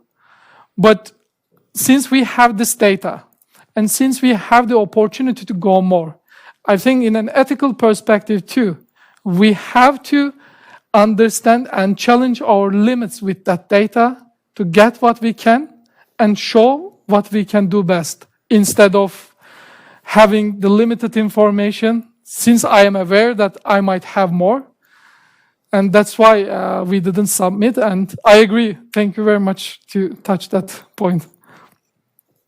And I just have this is actually my last question, and it's also about data. And this is sort of, I guess, mostly relating to paper 2, because in paper 2 you do a robustness check on whether the distance to grandparents, the distance between grandparents and grandchildren impact on your results. So you control for distance. But in the same sentence, you also say, or you exclude those who died, or those who died before the grandchildren, those grandparents who died before the grandchildren were born. Yes. Now, in my mind, why did you not exploit the fact that some grandparents had actually died before the grandchildren were born? Isn't that, doesn't that provide an opportunity for a falsification test? Yes, it could, but we only had maybe 100 or 80 grandparents died. So in the whole data set, we had very limited. And that's why I wanted to show it. At first, before I did this robustness check, we were having a discussion on, okay, we are talking about grandparents' effect on grandchild, but we will also need to understand their way of communication. Like if they were living in the same area, like Tromsø, then they might have a physical communication, and we might argue this. But also at first, they have to be alive to do that. So we wanted to limit our data to see whether they are alive or dead, how it changes our results. But once we go in that direction in the data set, it became a dead end for us. But still, I wanted to show in the thesis that I tried, but it is not everything. For example, in that section, I also said that, yes, we are looking for whether they were born in Tromsø or outside of the Tromsø. But also we can argue that, yes, they were born outside of Tromsø and their grandparents living in, for example, in Oslo or in Copenhagen. But during the summer times, they can come together, spend 2 months maybe, and this effect could happen in that time frame again. So it is hard to eliminate, and I also mentioned in the paper too, but at the end, when I was submitting the paper, I decided to remove that part because during the thesis submission and the journal submission, I had 2 different understandings. And for the thesis submission, I thought that I have to show everything I did. Yes, I tried this, but I failed. But for the journal, I communicated with the reviewers, but I didn't put in the paper. And you're right, it would be amazing if we had this chance to test. And I think it is one of the important drawbacks of the study. And that's why at the end of my presentation, I said, I want to link Hunt Tromsø study with the Norwegian population register. Then I would enlarge my data set with similar variables. And then I can test these kind of dynamics and the family fixed effects and so on and so forth. But for now, my hands were tied. Thank you for that. I understand better now when Thank you very much. Thank you very much. Well, and thank you very much for the conversation. So that ends my list of questions, and I'll give word to the other discussants. Thank you. Thank you so much for an interesting discussion, Dorte. We're now ready for the second opponent, Jonas Minne Kinge. Please take the stage, and Emre, you will still stand. Just a second. Yes, Alt F5. Perfect.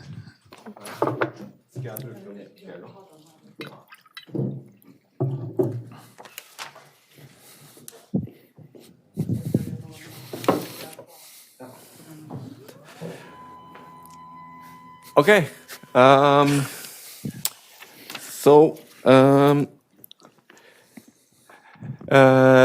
So thank you very much for inviting me to join this committee. I must admit, Emre, it's been a privilege and to read your thesis and to be in this committee.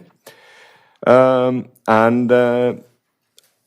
think it really to me it looks like it shows enthusiasm for the field and that you're thorough and that you're willing to approach new methods, and also that you are able to work interdisciplinary. So I think there are a lot of qualities in this thesis. Part of the procedure here is obviously to ask some critical questions, and some of these questions might be a bit difficult, but that's always how it is when you read a full thesis. There will be some difficult questions to answer. So I've been the second opponent. And that in my role here now is to discuss paper 2 and paper 3 in more detail. So if we start with paper 2, the role of grandparents in risky health behavior transmission, a study on smoking behavior in Norway. So as you already have shown, what you essentially want to estimate is the effect of the first generation, the grandparents, on the third generation smoking while accounting for the second generation. And also, in a way, you estimate the effect of the second generation on the third generation's probability of smoking, and actually on also of the first generation on the second generation.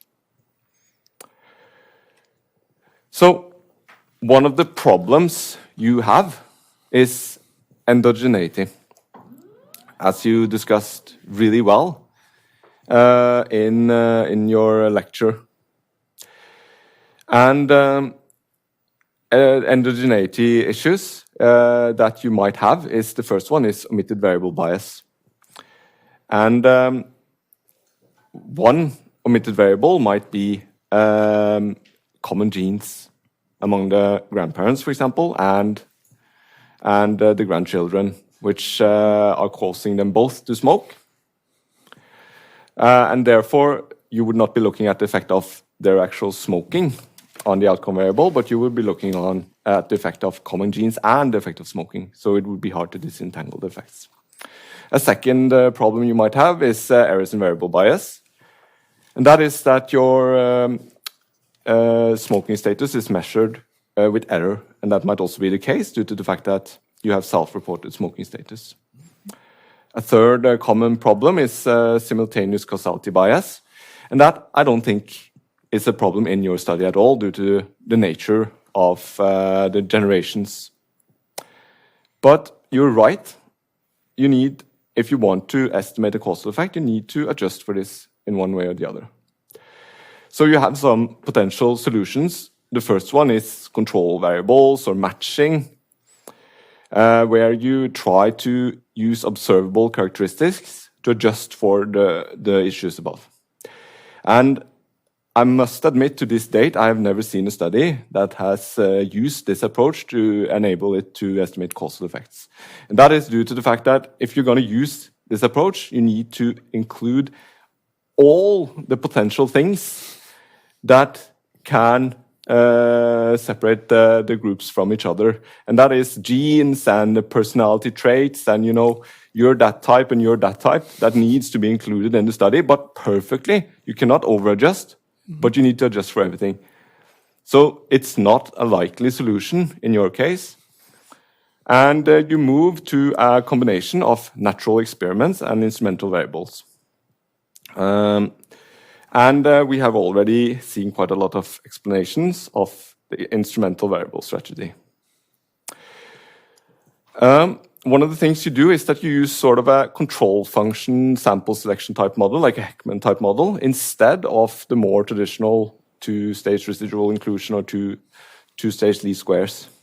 So my first question to you is, why did you choose this approach as your sort of main weapon of choice instead of the more traditional two-stage residual inclusion, for example, or 2SLS? Mm-hmm.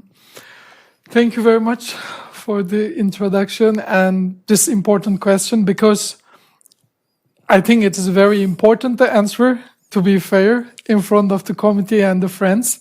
This was the main foundation of the study. At first, I didn't employ neither of them. I went for the causal mediation analysis understanding. But then we noticed that it's not enough to explain this, and we have to understand where to implement IV estimation. And with causal mediation analysis, it has very strong assumptions, and it wasn't fitting in our study settings. And then we had to choose what to use in our variables. And I don't want to say wrong papers because there is difference. I think it was Tarza 2008, and it was comparing 2SLS and 2SRI. Since we have binary outcome, binary explanatory variable, and binary mediator, then we had to be very careful to employ any methods. So that's why, based on that study, we tried to focus on the 2SRI. And in my first submission of this thesis, I employed 2SRI, and I didn't consider the inverse Mills ratio, for example. Because we were thinking that we have instrumental variables, but at the first submission of this paper, we were also focusing on Brand 2018, and in that paper, he was discussing about multigenerational effect. How should we study this multigenerational effect? And in that paper, he also said that I am looking for a board to show, sorry, that's why I'm doing something weird here, but the Brand's suggestion as a solution to understand multigenerational effect using the instrumental variable with 2SRI implication. And he also suggested that we should use this IV on the mediator, not to explanatory variable. So that's why in the first version, we only use the IV on the parent side, and we didn't use it on the grandparent side. But after we considered, once we get the comments from you, and I also got in touch with Bran and asked him that, okay, I have this study, I am doing this approach, but I didn't find any empirical study which employed your suggestion. So I am in the middle, like your paper is very influential, but at the end of the day, I don't have any backup to support this way. Then he replied, but his reply wasn't satisfactory for me to employ this again. So I didn't have any counter approach. Then we had a discussion with Øyvind, one of our scholars here, and I understand that we might have a sample selection issue here too. Sorry, I keep saying Øyvind. sorry, Øystein. And we might have the sample selection issue here too. So that's why we stick on control function approach instead of trying to traditional to SLS and include inverse Mills ratio to try to eliminate the sample selection in that case. Because yes, Tromsø study randomly invited people. Yes, for 3 generation, our sample was random, but at the end of the day, there could be still like recall bias. And if I'm smoking right now, maybe I just want to blame my family because they were smoking, and I could say, okay, they were smoking during my childhood. So we saw that that could be an issue and thought to stick on the control function approach. And one more thing, for the reason why we chose the control function approach, once we started to do this study, we also try to, let's say, dream in which journal we can publish such study. And we try to understand what we need. And we wanted to do something, of course, this is not new, but something different than previous studies. So to add more, okay, the previous studies used this method, but now we are using a bit different approach, of course, under the same umbrella, and also comparing the traditional to SLS. So that's why we stick on control function approach. Yeah. So one of the things. So I just you took us very well through the history of instrumental variables. And and one of the things you showed is that it's sort of been around for about 100 years. But the thing was that I think in the 1990s and the early 2000s, it really had its heyday. And I took up some things I feel like that sort of represents that time period. It was a time period of we had Barack Obama with the Odyssey of Hope. We had power of positive thinking. We had power posing that will help you. And we also had instrumental variables that could solve any problem related to causality. And actually, quite a bit of the model development in this field has been done in this time period. Today, you're going to get a lot more trouble if you do use instrumental variables. You get a lot more pushback. For example, in medicine, it's generally people, for example, use it when they do a trial and they invite people for screening. And then they use an instrumental variable method to estimate the effect of screening based on the fact that they're randomly being assigned to an invitation. In economics, it's also frequently used, for example, they look at lotteries.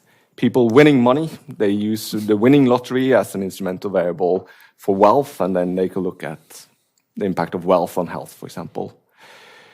But a lot of the ways that it was used in this time, it's not really working anymore.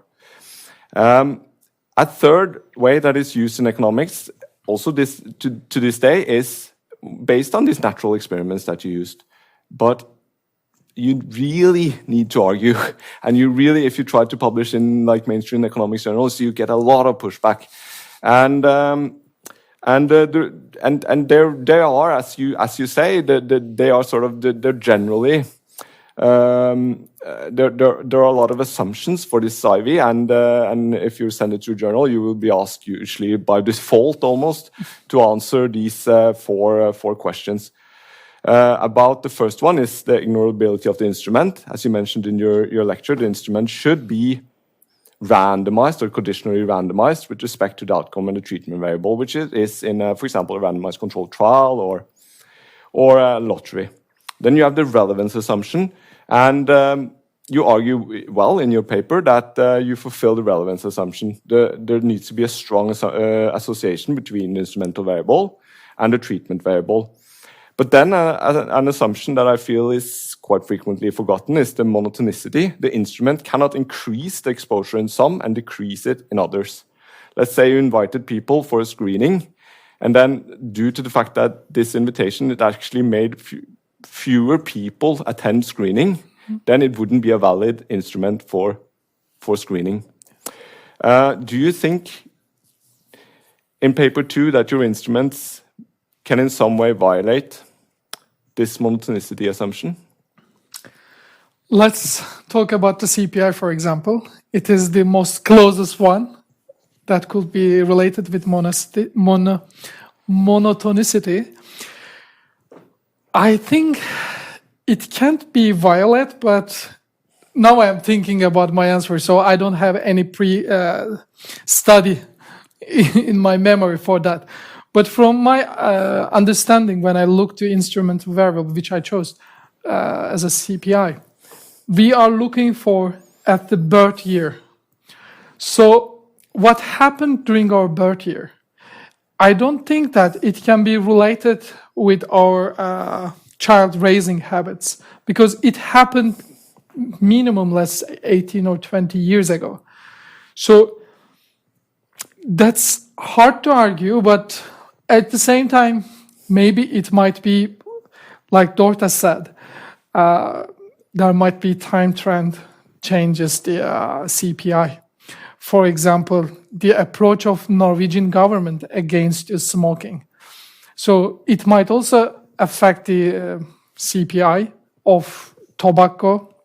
So when I'm thinking about monotonicity, I think I don't think your first instrument have any issues with that. Yeah. But I think maybe, for example, your second instrument, these all this push again, saying that now people should stop smoking. Some people might actually start smoking due to the fact that it feels like it's dangerous and it's tough. We still had a lot of people smoking after this thing, so it's just something that needs to be discussed, I think, in a paper like this. But then comes the really tough ones, and these are the ones you get always a lot of pushback on: the independence and exclusion restrictions. And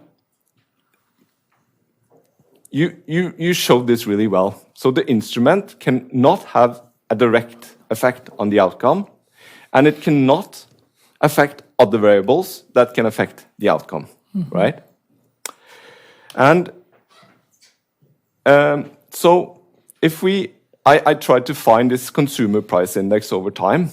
I didn't find it, but I found some interesting consumer price indexes from Statistics Norway. This the one in green is Pilsner. Yeah. The one in dark green is Marlboro cigarettes, and then you have some other ones, dishwashing liquids, and so on and so forth. I would have liked to seen your consumer price indexes over time to see what it looks like, because as far as I understand, you instrument, say for example, I don't know if the consumer price index was high in 1950, but it was low in 1951.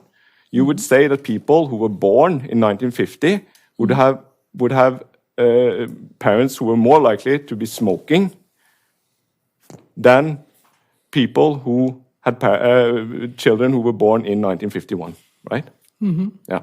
So I'm not really sure I understand the logic there, but you do show a strong first stage, but I still think that's worth discussing. But then, do you think there are any possibilities? I think you mentioned it slightly. You use the consumer price index for alcohol and tobacco, that it can affect other variables that can affect smoking in the second or the third generation.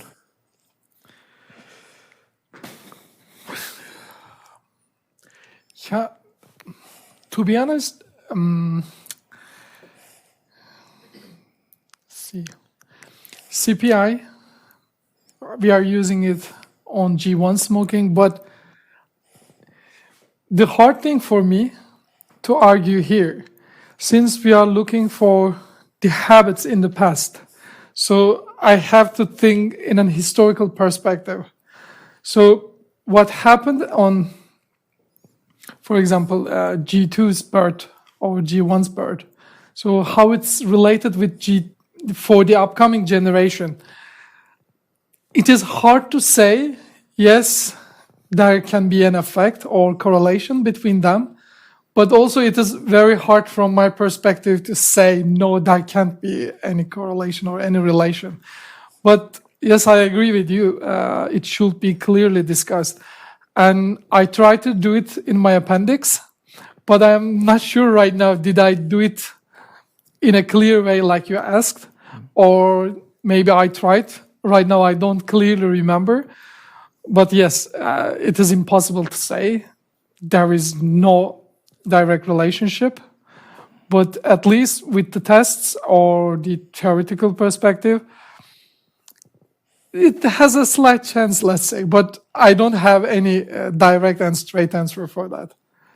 Because, for example, one thing I immediately thought when I saw this instrument was that I thought you were instrumenting smoking while the child was in the mother's womb. I thought, because you are using only the consumer price index the year the child is born. Yes. So I thought what you might be instrumenting is alcohol consumption and smoking for pregnant women, and that can affect socioeconomic status of the children and thereby smoking in the third generation. I think that might be one path. Another way is that this could affect all other people. It not only affects the grandmothers, it affects and grandfathers, it affects everyone in the society. Yes. That might affect other variables that can affect the third generation. And these are things I would like to see a discussion about in the study, and also tests. Yes. Thank you. But yeah, you're right. And if we move to the second instrument, here I tried to find some data on smoking in Norway. So what you're essentially doing is, I think there was this report from the US, right, that came in 1964 that they generated a lot of discussion after this. And that came here, and you're using this year as an instrument for smoking. So firstly, I must admit, I would have liked to see a decrease in smoking after the introduction of this reform.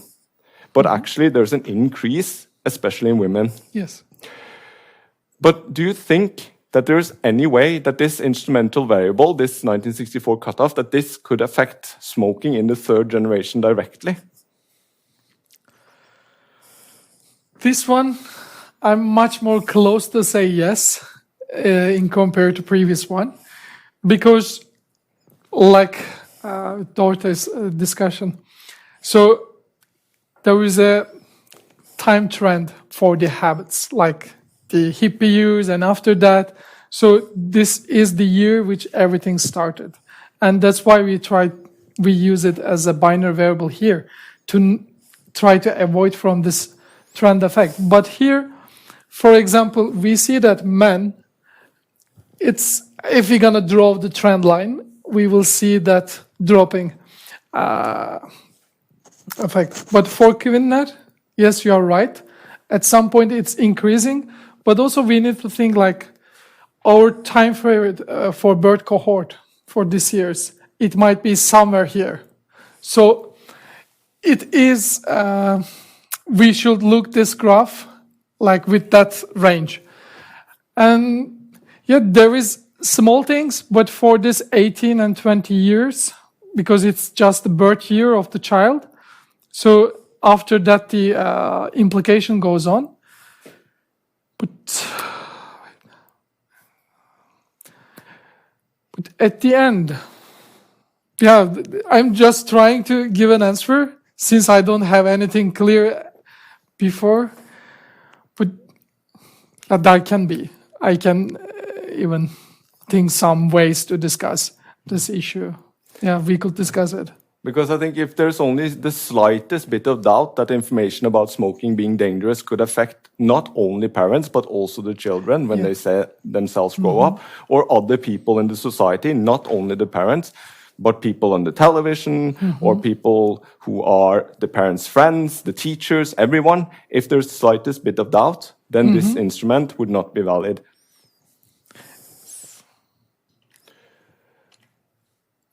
Okay. Yes, this question. So, let's move along. I think there are many people who have used instrumental variables that can be discussed. So you're definitely not the first one. And I mean, the Nobel Prize winner, Angrist, he used an instrumental variable and he won the Nobel Prize. And people today are saying, you know, that's not really valid. So you're always going to be in this discussion. But it's good to practice if you're going to continue using these instrumental variables. So let's assume that your instrument is valid. What is the reason for this difference in the effect of the naive OLS and the control function estimate? Yeah, because in OLS, we have endogeneity problem. And it was the reason why we used the instrumental variable at first place. So the problem behind it, it comes from that. And now let's assume our IV is full. Let's assume it's a good bulletproof IV. It's a bulletproof IV. So at the end of the day, we are seeing unbiased result here. But with OLS, it's not possible to get that effect. Because here we are looking for direct relationship from grandparent to grandchild. So there is also one generation and a huge time gap. So that can be too many things, which I can't fully understand or discuss. And yeah, it must be the reason. Yeah. Yeah, and one of them is, for example, as we discussed, common genes. I was just wondering if you had any other sort of differences. But also, I think it's quite interesting if you look at the instrumented effect of the second generation and the naive OLS, they are quite similar, right? Yes.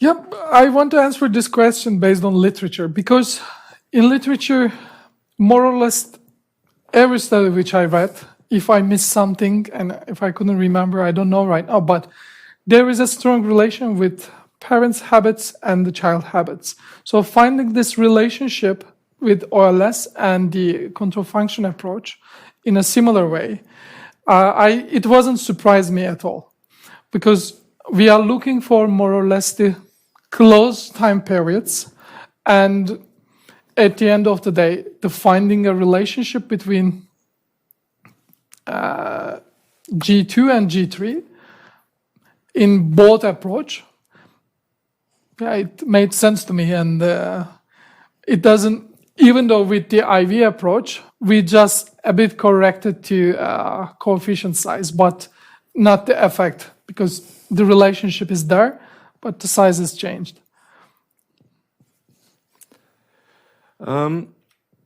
So one of the things that has been quite a lot discussed lately is that your instrumental variable approach might measure what we call the local average treatment effect, which is the effect of a treatment for subjects who comply with the experimental treatment design or a treatment assigned to them. And then you have the average treatment effect, which is sometimes, but not always, the effect that you want to measure in a way, but that measures that includes the effect on both the compliers and the non-compliers. Do you think the reason that to suggest maybe that the takers, those who change their behavior and their children, those who change their behavior due to your instrument and their children might differ from never takers, and that you would refer to your effect as a local average treatment effect instead of an average treatment effect?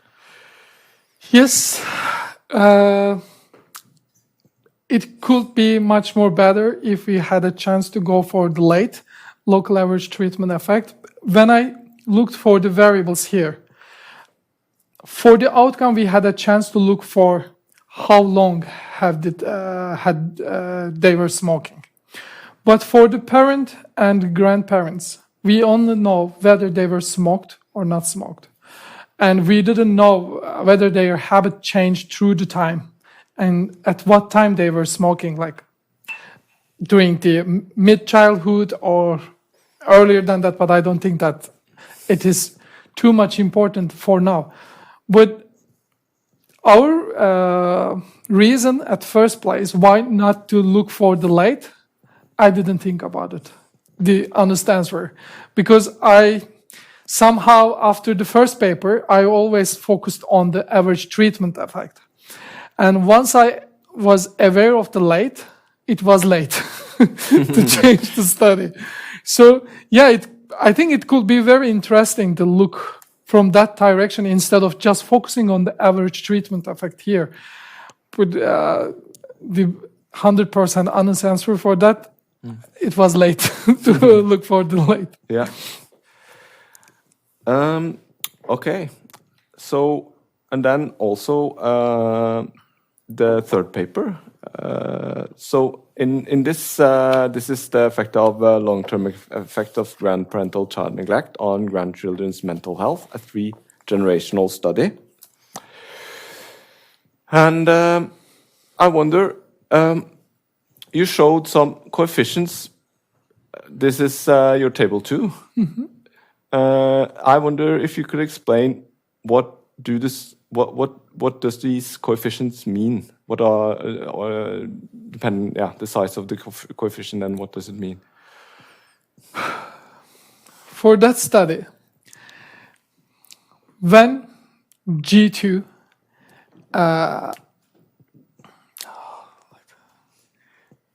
child neglect, whether G2 has child neglect, is increase the probability of having a mental health problem like depression for G3. This is the generic one. But for the marginal effect size here, I think your core of your question is based on the marginal effect size, this is just showing that it's increasing the probability of having this problem. the depression problem. But I think in that case, I have to argue this based on the literature and the others' findings, like how to relate with this. And so far, if I remember correctly, and I remember that I tried to check the coefficient size, and it must be close, but not matching 100%, because my result was different from Islam et al., because I found, for example, in table 3, I'm showing the additive risk effect, but in Islam et al., they couldn't find this. So I think the main thing here is to understand the having depression, having a solid, I have solid outcome, then it could be much more easy to give you an answer about this marginal effect size. So the drawback here, I don't have a solid outcome to argue, okay, it's in line with the literature for G2 to G3, but for G1, the scenario is changing. And then, because what I was wondering, because I always feel interactions are quite difficult to understand.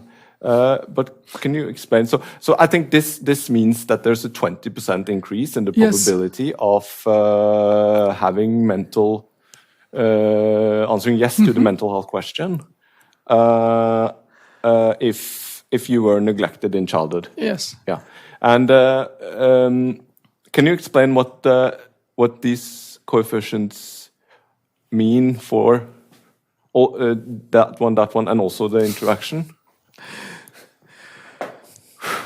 I should take a deep breath for this, because I also have hard times when I'm interpreting the interaction variables, and sometimes I'm doing it in a wrong way.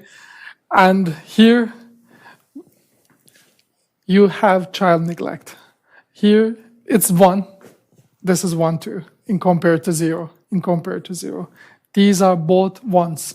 So these are both who has experienced child neglect or neglected their child.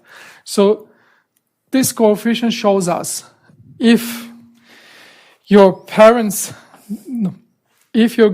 neglect your parents, and if your parents neglect you, at the end of the day, 4% increase, but it's not significant to your outcome as depression, having a depression.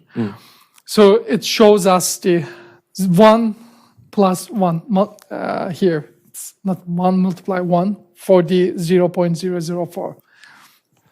It will show us this. So and if we move to your table 3, which I think is kind of like one of your more bigger findings in a way. Here you have differentiated between maternal and paternal child neglect, and you do find an effect of maternal on this interaction between maternal child neglect and G2 child neglect. Could you explain what both discuss like the size of the coefficient and what it shows? This is much more easier than the previous figures, because now we have significant results. What I'm trying to show here with that results, first of all, I want to say why I did maternal and paternal differences again and again in 2 studies. Since based on the theory, and there can be differences between maternal grandparents and paternal grandparents. Also, if we're gonna go deeper, even huge difference between maternal grandmothers and paternal grandfathers. And this theory comes from biology. But also we wanted to see, okay, we don't have any significant results when we looked for the grandparent effect on grandchild, and also when we looked for the interaction, there is no effect again. But what if we separate maternal and paternal lineages? And what we see here, and based on my previous trying to interpret the results with the table 2, let's carry this to table 3. We see that 0.4, so the 40% high chance, if your grandparents neglected your parents, and if your parents neglected you, then you will have higher chance to have depression issues. So it increases the risk to have the problem. And for that, we looked for the additive risk hypothesis. In additive risk hypothesis, there can be 2 ways. One, you might have more than one type of neglect or abuse, so they can come together, and they might increase your chance to having depression in your adulthood, or you may carry it from your grandparents. Your parents might carry it from their parents. So in that case, I see that there is a trend. Let's think in that way. So what my parents learned from parents, maybe it might be based on their upbringing style to their child. So as a parent, for example, I learned that, okay, it might be a bad example, but beating a child is okay thing. So my parent beat me, and now I'm beating my child. But today, as an adult, I am aware that it wasn't a good thing. So here, like the second paper, there can be a trend issue. So the child raising habits or trends, it could differ in the grandparents' time and the parents' time, and today my understanding might change. But of course, the important difference here, the maternal and paternal versus why I am seeing difference between 2 lineages. And for maternal, so here I can have an answer, but since I haven't been grown up in Norway, so I am hesitant to say something with Norwegian culture, but what I learned in general perspective, the maternal side of families or maternal grandmothers, they are much more involved with the child raising, and they might be much more effective. Of course, it doesn't mean that paternal side has no effect. But here we should do much more deeper analysis to prove these results and show other mechanisms, because it just shows the relationship. For me, I just understand that, okay, there can be significant relationship, but it doesn't prove anything to say that, okay, there is a clear result. So I need to argue and find waterproof IV maybe to just to show. But it's a good sign for that, okay, I might find the similar results like the smoking paper. So I think, yeah, I agree with you when it comes to, as you say, find a good IV or something to try to create some exogenous variation in this relationship, because and I know you also have really tried to do that the first time around, but it's very difficult. But because one of the things I think this might reflect is also to some extent selection. Yes. Because it's so high, it's like it's twice as high. So so if you are neglected yourself as a child, you have a 20% higher probability of depression. If you are neglected yourself and your mother is also neglected, then you have about 60% higher probability. So it's really high. So yeah, so I think I think you're really right about that. But I think that brings me to.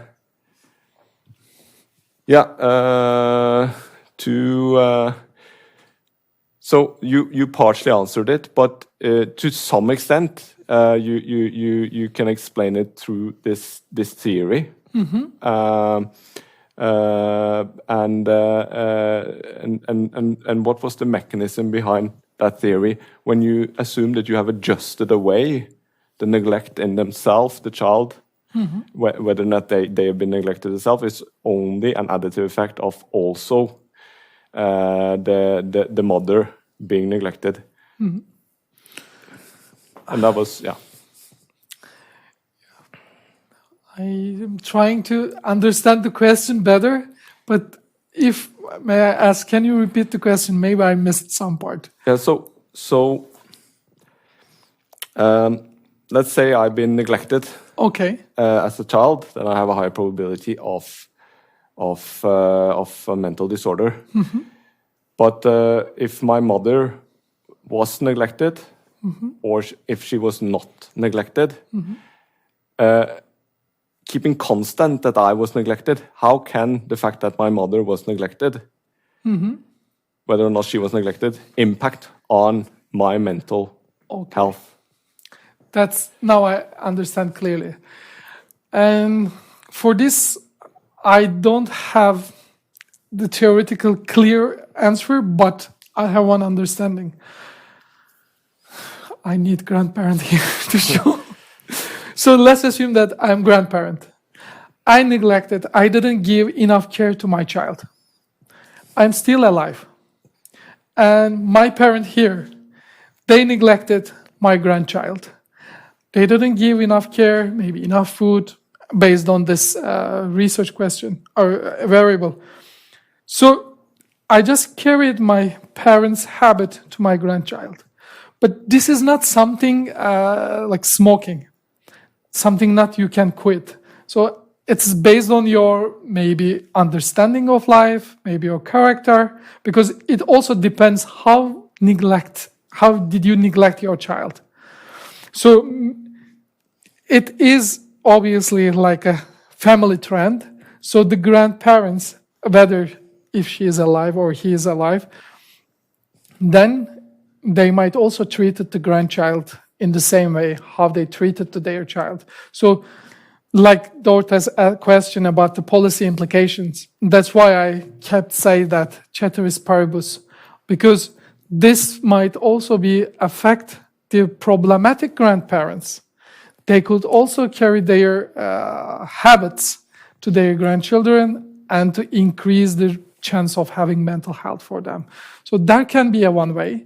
The other way, it might be much more stronger. For example, as a grandparent again, I just gave love and everything to my child, but something happened in my child's life, and when my child became parent, their habit or behaving to their child, it might be different. So, but that child might think that, okay, my parent abused me or neglected me, but it might not be the real case. But yeah, it is, I think what I said last, it's not correctly answering to your question, but at the end of the day, based on the additive and also the meaning of the word, it might strong the effect, the adding on one thing another. And also, if I could manage to show the direct effect, then it could be very easy to answer you, at least easier than now. And then I could say that if there is a positive relationship and significant, then I could say that, okay, that grandparents, they are still maybe having the same behavior.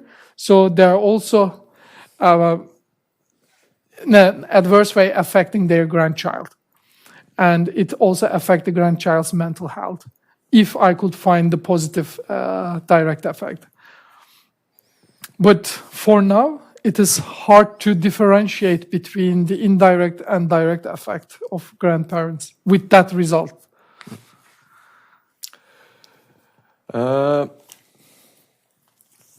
Yeah. So, well, that ends it for me. So, but anyway, I just want to say that it really was a pleasure, and I think you definitely have a sort of a bright future in this field ahead of you, and I'm pleased that you're going to continue doing research. Yeah, thank you. Thank you.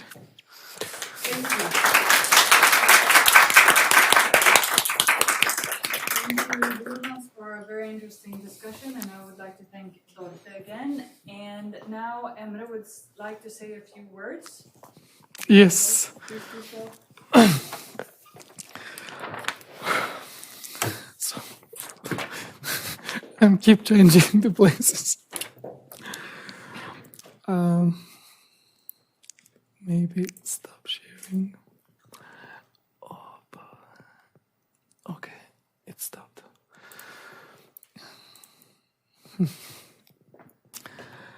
I didn't want to say at the first because of the time limitation, and I saved my acknowledgements at the end of the day. So, dear Chair, esteemed committee members, respected colleagues, beloved family and friends. Today, I stand here, hopefully with my PhD. I am filled with deep gratitude. Every step of this journey was made possible with the help and support each one of you. Firstly, I want to thank Miko, Samalin, Inger. Your guidance went beyond academics. You were my pillar of my support, always ready to help. And big thank you to Hilde and everyone at the Social Inequality in Health Research Group for their unwavering faith in me. I am grateful to Dorothy, Jonas, and Andrea. Andrea, your leadership was crucial to this achievement. Dorothy and Jonas, your valuable comments made my thesis stronger and today's discourse greatly enriching. My family has been my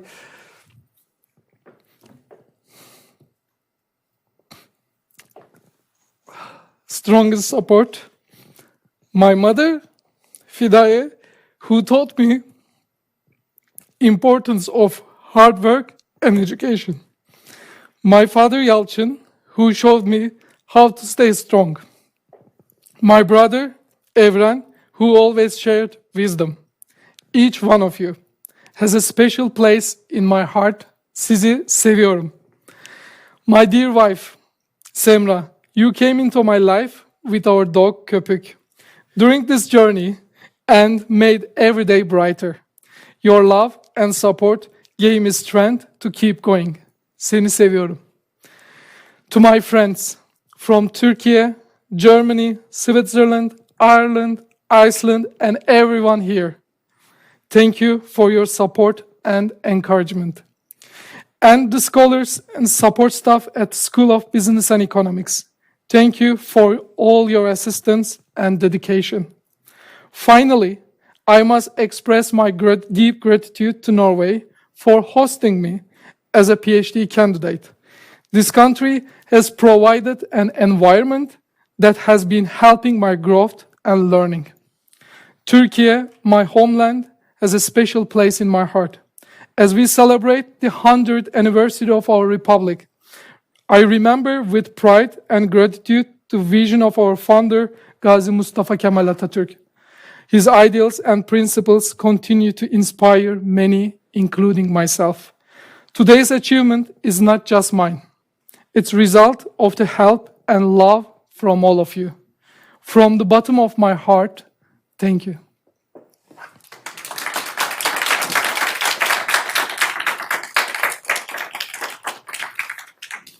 Would you like to do a I couldn't prepare that. I tried. Okay. Thank you. Okay. So, on behalf of the Faculty of Fisheries and Economics, I would like to thank the first and second opponent for fulfilling their duties here today. Thank you for a fantastic job. I would also like to especially thank the supervisors for guiding the PhD candidate Emre Sari through this journey. And I would like to thank the audience for being here today. And last of not least, of course, I would like to thank the candidate for doing this really hard job. It can really be a roller coaster getting through a PhD. And it's a great deed to get to this day. This ends the formal aspects of today's defense, and now the committee will adjourn to make a formal decision. And I ask that you all stay here and that you are seated until we come back. And so we will sneak out, and I will turn off that.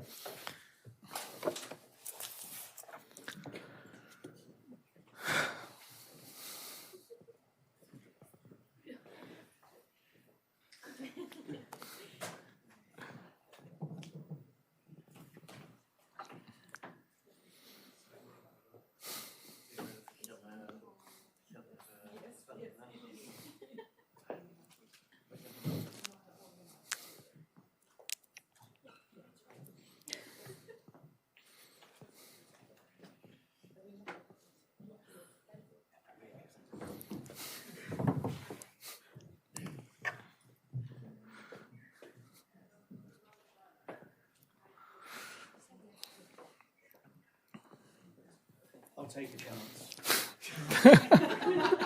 Congratulations. You know, previously in Norway, it used to be the case that the decision was announced during the dinner in the evening. Oh, So you had to wait until quite a long time. oh my God.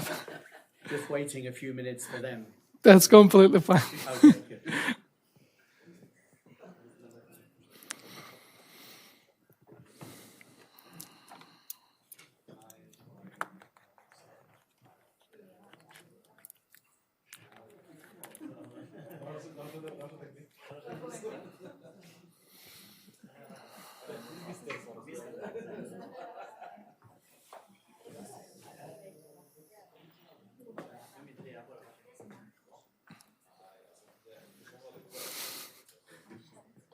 So if you don't pass, we'll both look stupid.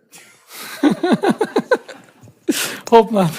Okay, so we are back with the final decision, Emre. Are you ready? Yes. I will ask Dorte to provide the decision by the committee. Okay, thank you. Now we need a few drums, I think. We just had a nice little dialogue outside the room, and I think we all agreed that you did really well in defending your thesis. We thought it was a really nice discussion. You were very open-minded towards criticism, and as Jonas said, we think you are really on your way as a researcher. So I can hereby say that your thesis is approved.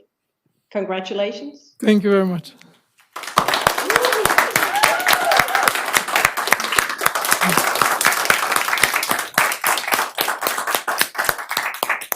So this ends the defense, Emre. You are done. Thank you very much.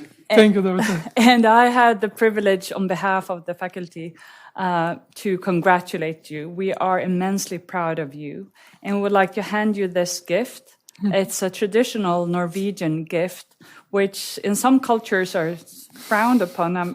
You might know what it is.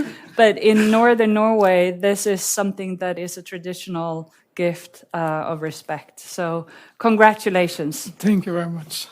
Can I give you a hug? Yes, of course. Thank you. And now there will be bubbles, I think. And I mean, this is really a cause of a celebration, isn't it? Yes. Okay, let's move outside. Yes. Thank you so much, Dorte. Have a great day. Thank you. Thank you, and congratulations again, Emma. Thank you very much.